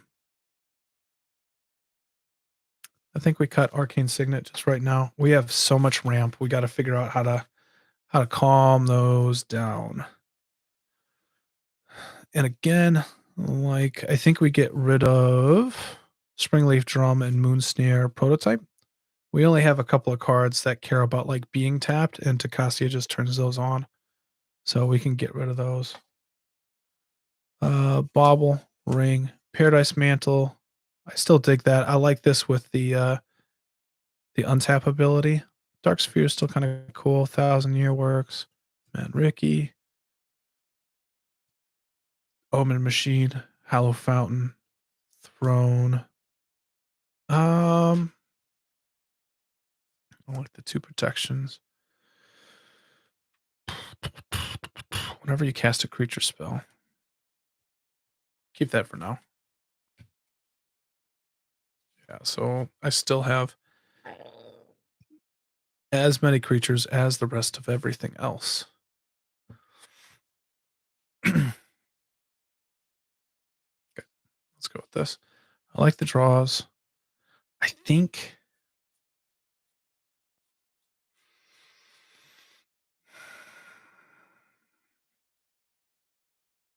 I don't hate it. We'll have to look. Snappy, Ghostly Pilfer. I like that idea here. Thassa's Oracle, Pure Sight. I think I want to do probably Perennial Behemoth over Ramonop Excavator in this deck, just from the Unearth. Centaur makes sense. I like that. Yeah, yeah, yeah. I think let's cut Wayward Swordtooth too. I mean, they're both good, but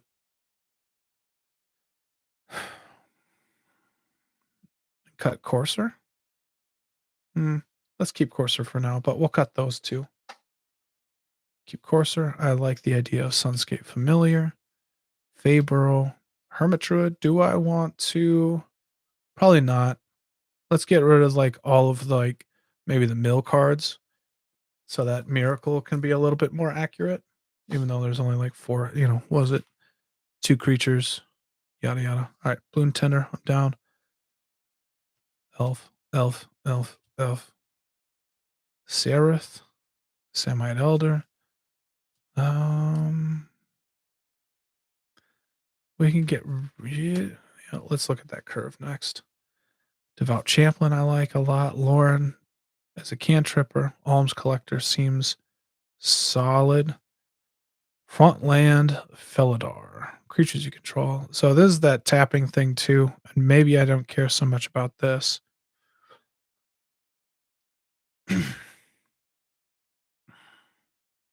Let's cut this one. I'd rather have the enchantments in this version. All right. Null Mage is, yeah. Surge Spanner. Turn target permanent to its owner's hand. So that could even be lands. That could do some work. Sun Titan. Dragon. We'll cut Magus. Tashar. Spectral. Spirits you control. I mean, I have some solid. Cast an instant or sorcery spell with mana value. I don't think I had many spirits. Yikes. We'll cut it. I thought it might still be all right in there, but let's see here. Vizier makes sense. Naxaw Click. I think we cut this one just because of like playing off of other people's stuff. I think I'd rather have Tashar over exile target permanent card with converted mana cost. Yeah, cut it. I like Order of White Clay, Emery, Augur, Eternal Witness. Is that something that I care about right now? I like, yeah. Leech Bonder, Revel, Drum Bellower, Zephyr, Triumph. Yeah, yep.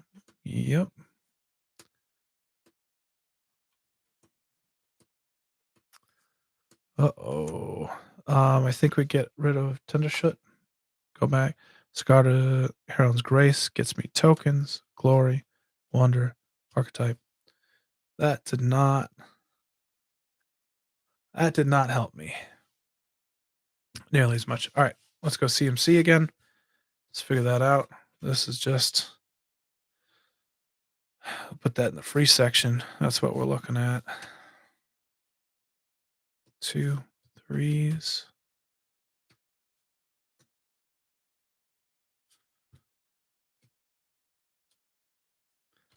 Three, and that'll be a 4. Should be a 2s. 5 3s.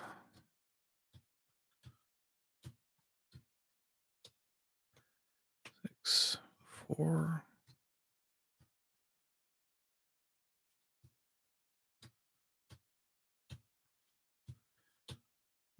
One, 2 3.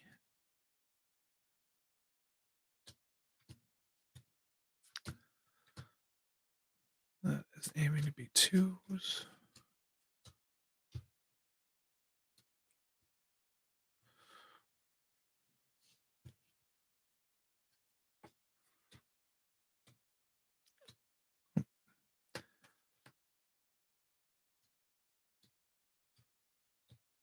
Two, 4.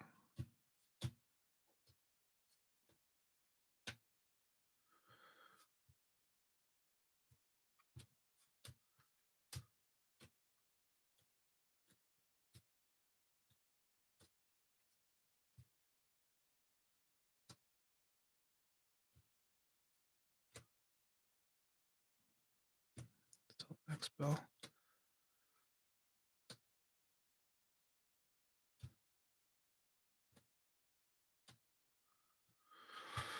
All right.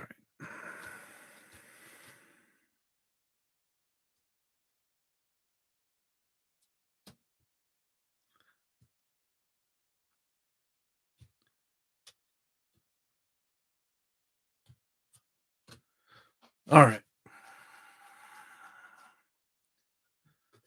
Let's see here. About to hit that 2-hour mark. We're definitely very far away.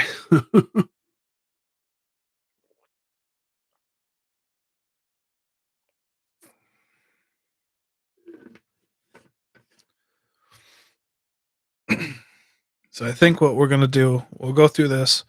We'll go again through what they're doing, and then we'll probably call it a night. I'm a little tired, more than I'd like to admit, and I don't think there's gonna be a part 2. Like, I think the biggest thing is you get to see the cards, and you get to see what you're working with, the ideas, and just kinda pulling out all the stops a little bit. So let's just see where we're at here. I like Pest Infestation, Azorius Renegade. I don't have anything against any of these cards. I kind of hate the idea of getting rid of the beginning of combat on your turn. It's like slow. I think we got to cut it. That is unfortunate. That is unfortunate. Let's go find for Gate of the Afterlife.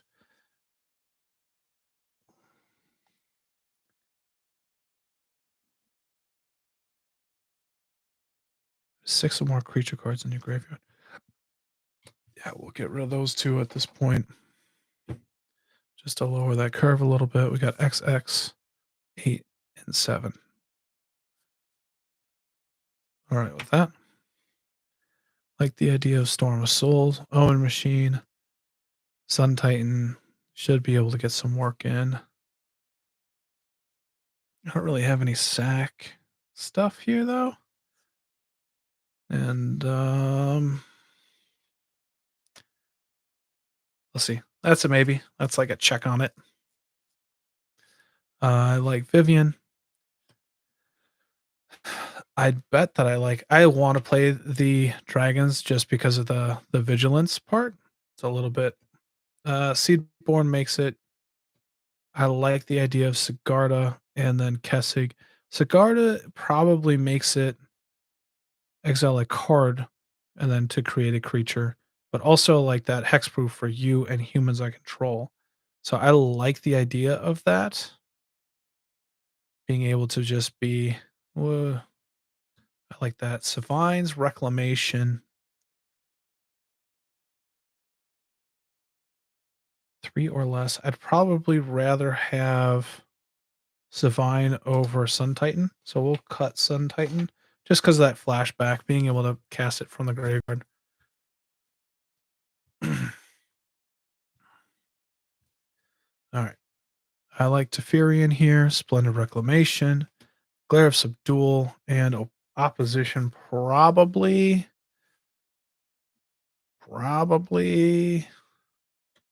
in Hedron, Centaur, Oracle, Scare Tiller, Seraph. Yeah, I like these cards. We already got rid of Narset, and then a library. Do we just want Omen Machine in here? We were just talking about this.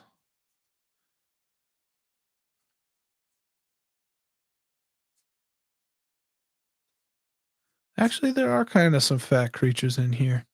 Sorcery, sorcery, sorcery. Omen Machine, but this is casting stuff. So kind of fucks up maybe just these two and a couple of the other X spells. Do I have any other X spells?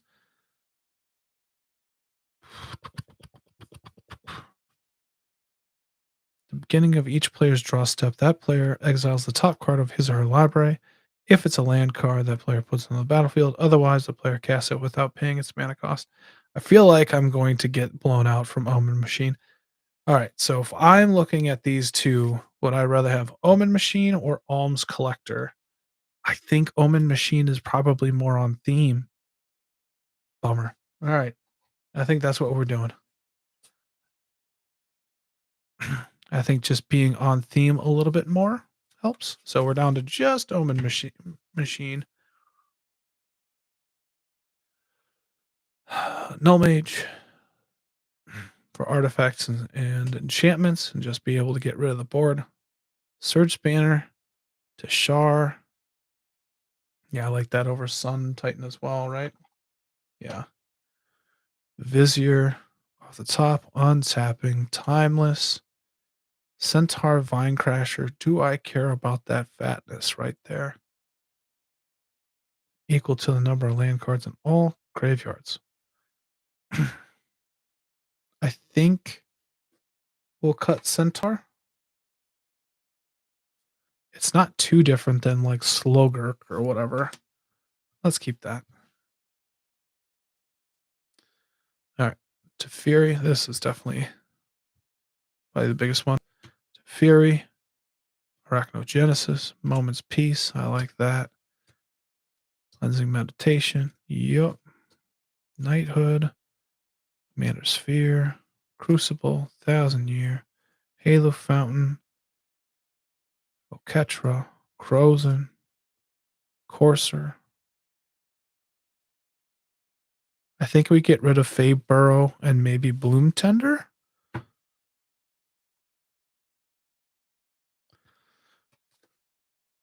Probably. I like that as protection. Devout Champlain, removal. Lauren of the Firth Path. Yeah. I'm definitely gonna I'm gonna have mistakes. Yeah. Leech Bonder, Drum Bellower, Slogurk. Okay. Land card is put in the graveyard from anywhere. Put in your graveyard. Okay. I'm put a 1/1 counter on it. Remove 3 1/1 counters, return it to my hand. When it leaves the battlefield, return up to 3 target land cards from your graveyard to your hand. I take it. Titania.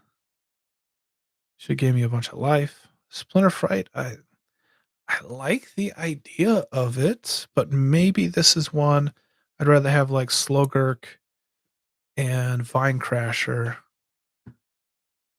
and maybe not the Splinter Fright. Gotta cut something. Stony Brook, Turn Timber, Archetype of Courage.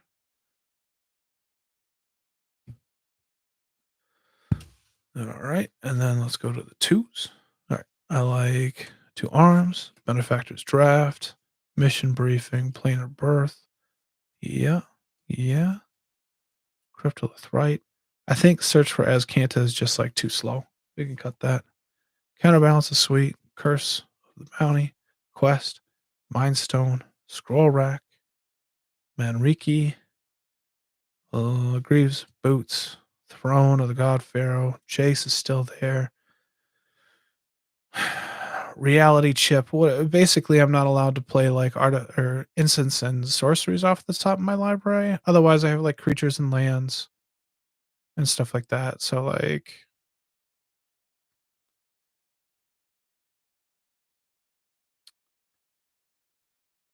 it's a nice little blocker. It's also an artifact. All right, Snapcaster. I'd say, well, I don't hate it. Look at the top X cards of your library, where X is the devotion to blue. Put up to one of them on the top of your library, and the rest on the bottom of your library in the random order. So it's greater than equal number of cards in your library. You win the game. Probably okay. I'm probably okay with that. That at least seems interesting. Pure Sight, Perennial Behemoth, Sunshape. I probably am all right with Bloom Tender. Spellskite. Let's get rid of Crashing Bridge. Yada, yada, yada. All right. Removal. I think we can get rid of Dispatch just because we don't have the artifact. But Path, Swords. What? We got the sexy ladies. Get out of here. You're getting desperate if you're here on this chat. All right. Flashback, Visions, Traverse, Soothsaying, Exploration, Reconnaissance. Da da da da. Da da da da da. Do do do do do do do do do do do do. I probably don't need the flying. Do I care about that part? Kind of. Kind of. All right. We're going to bring this up into, let's see. What did I just do?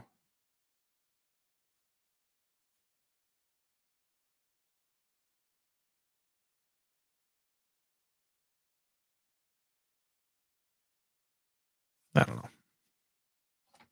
We've got plenty of cards though. All right. We'll just have to break it up a little bit more. All right. Wonder is like evasion, protection. That's a big fatty. That's where the untapped go.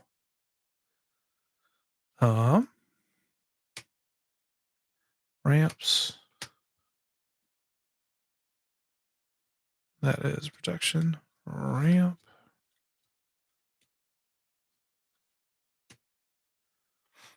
I'm going to say that's, yeah. That's big old creatures.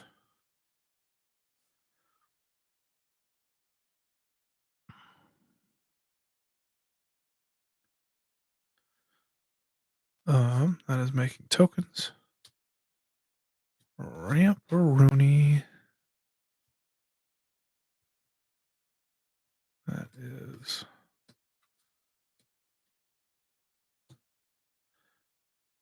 graveyard.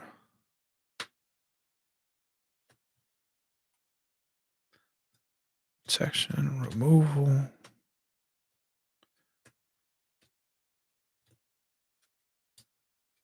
Drawing and more surveil. We'll have an extra turn pile over there. We have graveyard. Let's see here if we can move some of that over.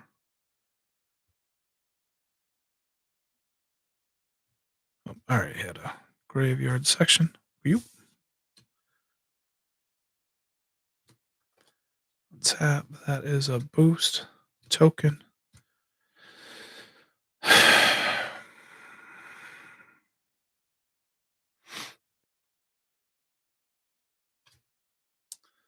That's a fatty. That's an untapper. Like for this, I think I'm just like being able to surveil a bunch is pretty sweet. Graveyard. Let's land off the top. That is graveyard. That is graveyard. This is removal. Removal. Land. That is token, but also ramp. Halo Fountain. What is this? Token and draw. That's haste. Graveyard. Tapping. That's next turn. Protection, protection. Technically, that's hitting two things, which I'm good with. All right. Let's look at our ramp. 1, 2, 3, 4, 5, 6, 7, 8, 9, 10, 11, 12, 13, 14, 15, 16, 17, 18, 19, 20, 21. 21 is not awful. I don't hate it. I'd like to get it down a couple. And so right now I should have like Exploration and Oracle Moldiah that allow me to play more than one on Earthwood. Yeah. Courser also just like reveals the top card as I'm surveilling that shit. So I'm not super psyched about it. Did I? Let's get rid of Courser. Oh. I'm not done yet. Protection. Fatty. Creature off the top. Untapping. That is technically going and getting a land. Removal. Recursion.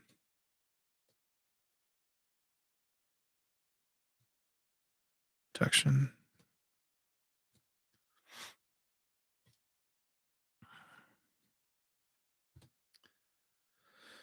Token making. Boop, boop. Off the top. I don't think I can do. I think it's all cut. That's a bummer. I don't think I can do that though.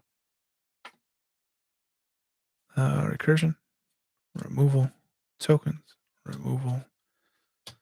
Okay. Now we're there. Now we're definitely over 20. 2, 5, 6, 7, 8, 9, 10, 11, 12.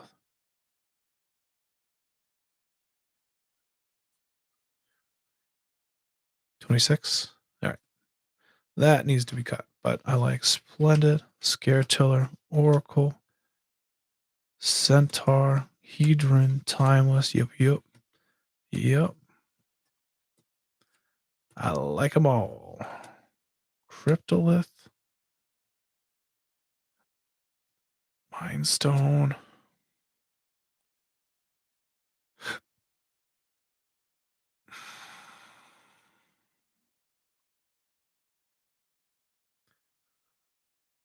Exploration. There we go. Wayfarers. Blop, blop. What gets me off color? I like Avison's Pilgrim. Blippity, ploppity, bloop. I like those. And we have tons of creatures at this point. Maybe we cut these and just think like, maybe we go back to it. 3, 4, 5, 6, 7, 8, 9, 10, 11, 12, 13, 14, 16, 17, 18, 19, 23. Still have like at least 3 I want to cut before I move on. Paradise Mantle works really well with those untappers. Yeah. I like Explorer. I want to do Oracle Moldiah in here. Bloom Tender. Sunscape. Perennial.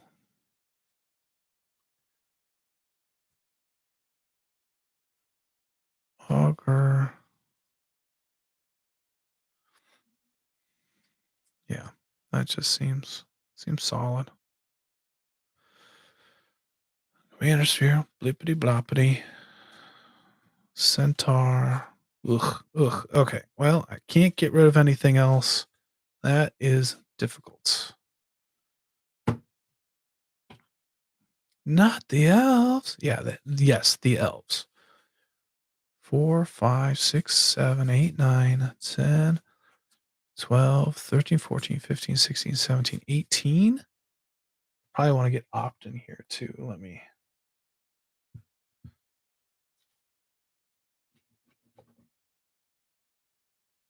Knighthood's there. This one opt. So cheap cantrips, basically, is my thought at this point. Like Vivian. Yep. Like Leech Bonder is just going to be able to give me a lot of surveil. Ing.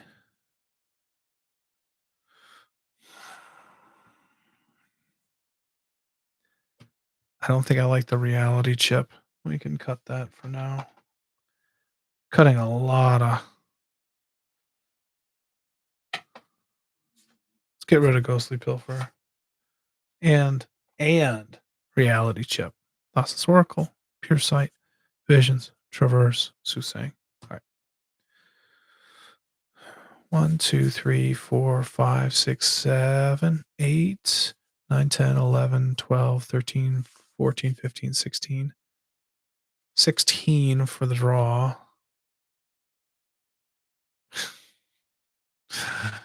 This is my last resort. All right. I like the idea of the extra turns for some reason. They don't need to be, but it works here. All right. Approach.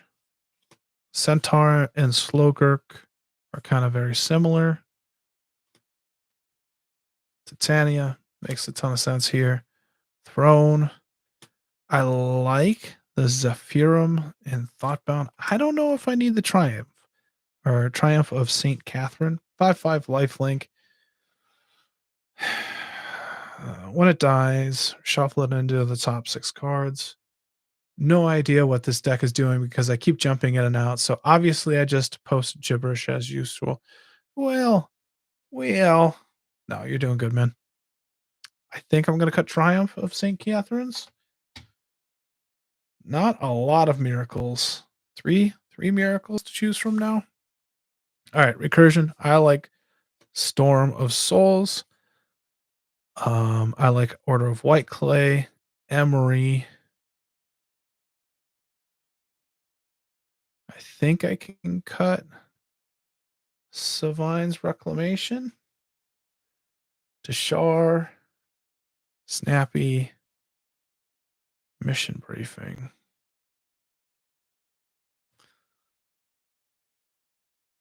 Sorcerer card in your graveyard. Ooh. Put into your graveyard this turn, exile it instead. I think we're going to have to cut Mission Briefing, which is a bummer. All right, let's take a look at the token making. 1, 2, 3, 4, 5, 6, 7, 8. Yeah, I don't dislike any of these.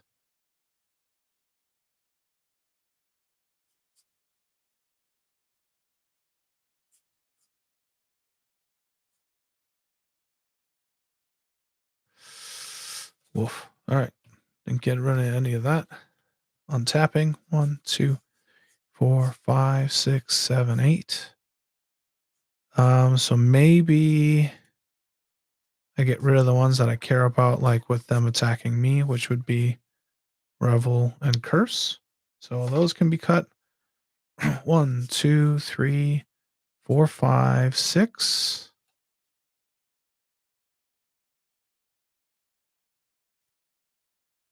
I'm okay with that at that point. I'm all right with that. Let's look at this removal. 1. Let's break this up a little bit too. So that's creatures, artifacts, and enchantments. Tapping down, which can be brutal. Artifacts and enchantments. This can be anything. This is enchantments only. Artifact or enchantment. This is artifact or enchantment. This can be anything. Equipment only. Creature, and enchantment only.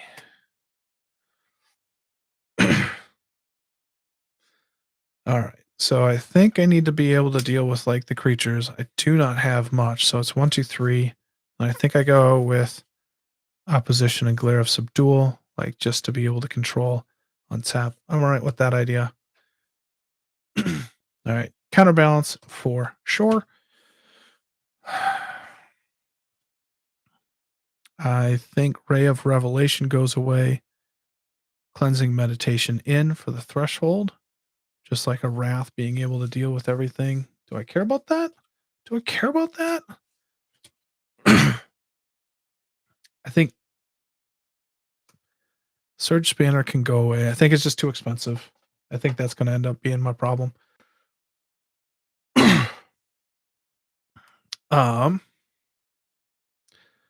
Humans. That is a questionable bit. Humans kind of matter here. All cards in your graveyard display this way. Okay, as removal, I like the idea of just like I need the tokens. Pest Infestation. Old Mage Shepherd. I'm okay with. It's a heavy. So this is 4, this is 3. Have to be humans, and this has to be involved. This can do it. Yeah. All right, we'll cut the Devout Chaplain. I think we can cut Ray of Revelation as well, even though I'm cutting a lot of flashback here, which is a little rough. Because playing from the graveyard is going to be decently important.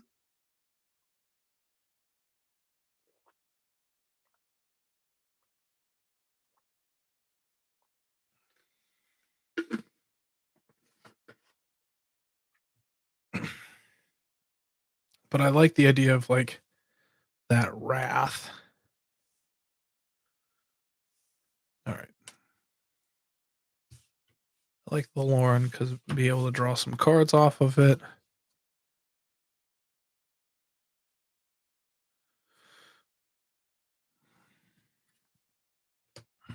All right. Let's go with protection. I got rid of the humans. All right. Archangel of Tithes makes it harder to block my stuff, and also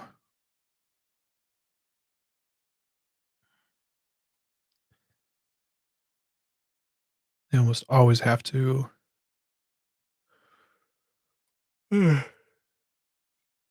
tap one to attack me. I'm down with that. Seraph is kind of fun. Teferi's protection is necessary. Moment's Peace for the flashback. Knighthood.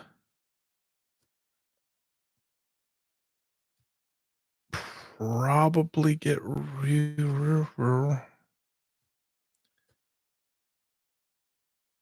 gotta get rid of Spellskite at this point.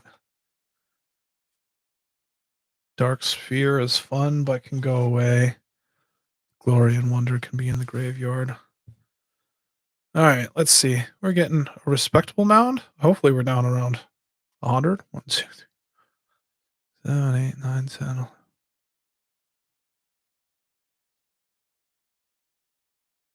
25.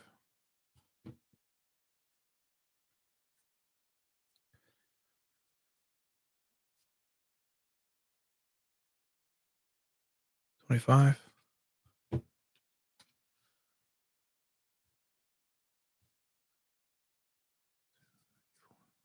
7, 8.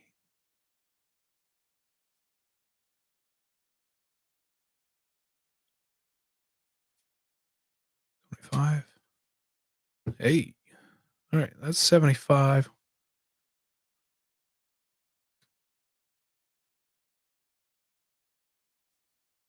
16. So we're at 91 right now. 91 at 2.5 hours.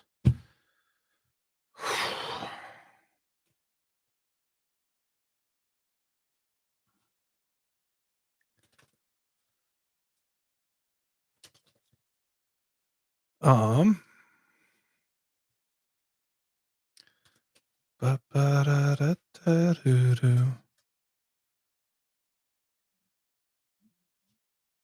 I'm gonna kind of break it up into types one more time just to see what we did there. See if we did anything, everything. What are the ratios?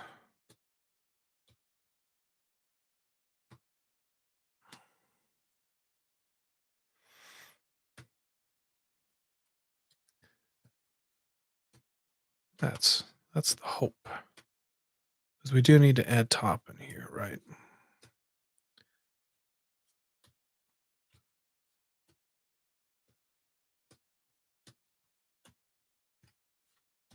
There we go. Let's just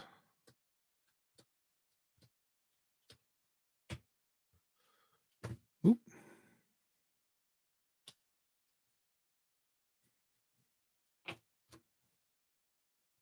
Let's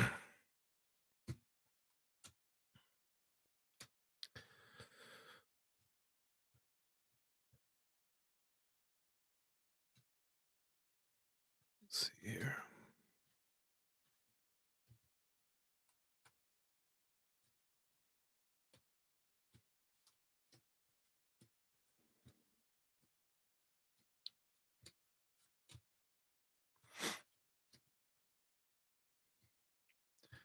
I guess.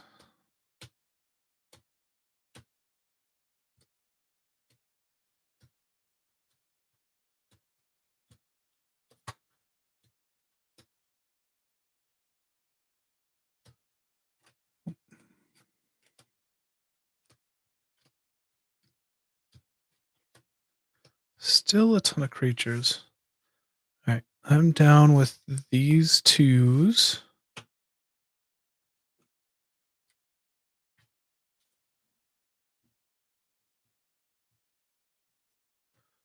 All right, Opposition, clear of subdual, counterbalance, knighthood, reconnaissance, quest, intruder, epidemic learning, enhanced surveillance, scroll rack, soothsaying. I think what we need to do, I think soothsaying goes away. We can cut that. Top's going to be going in anyway. Exploration.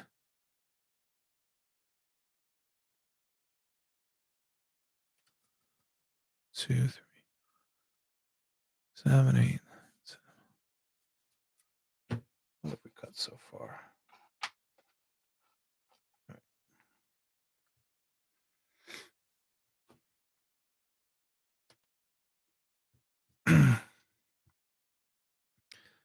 Pest infestation. Might need to just simplify. Yeah. We can go wide. Approach, storm, entreat, traverse. I think we'll cut traverse. It's another one we can cut. I think the other thing is like it's not, we don't need to delve.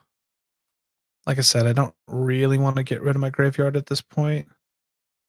I'd have to look at what I'm able to do. I think temporal, planar rebirth, harvest. I think we could cut temporal trespass. Maybe I can fit that into like Raffine or something. Plenty to. I should sit down and figure out cards that actually play from the graveyard, because I feel like I've cut them all at this point.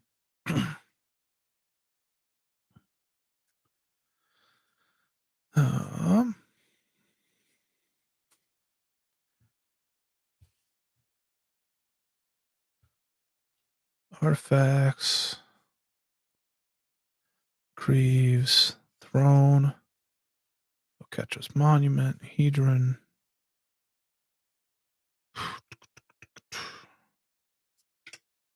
I don't think Hedron Archive is going to make it.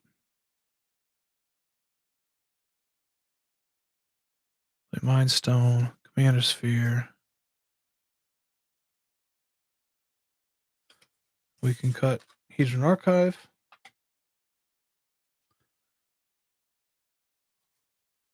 3, 4, 5, 6, 9, 10, 11, 12, 13. And then I think we can be aggressive.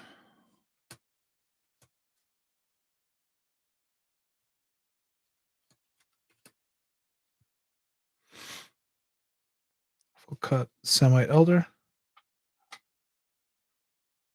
and Archetype of Courage. I kind of like Archetype. I'd like Archetype and Knighthood together. Glory gets to stay. Wonder for the Flying.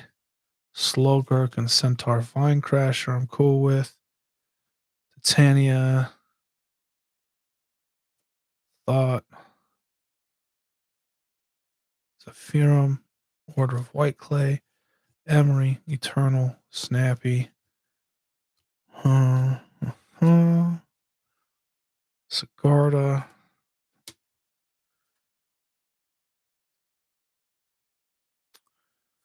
Drum Bellower. Dragon. Centaur. Scare Tiller. Oracle. I like that.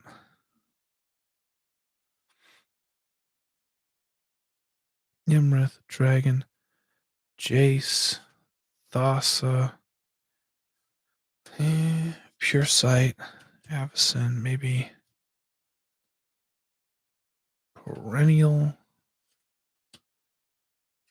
Yada yada. Oh, that didn't get much. All right.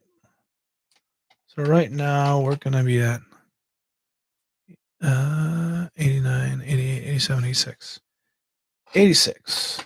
More than likely I will have 38 land in here. So 61 cards I need to cut down to, which is still like 25 away.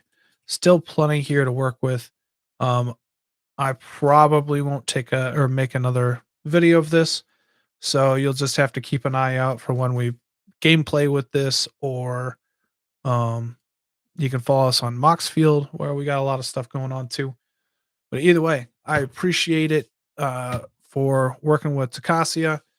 And if you like this, sub. And if you sub, check us out on the podcast and our gameplay in our, our single cards talk, stuff like that. So, all right. Thanks for the night. Bye.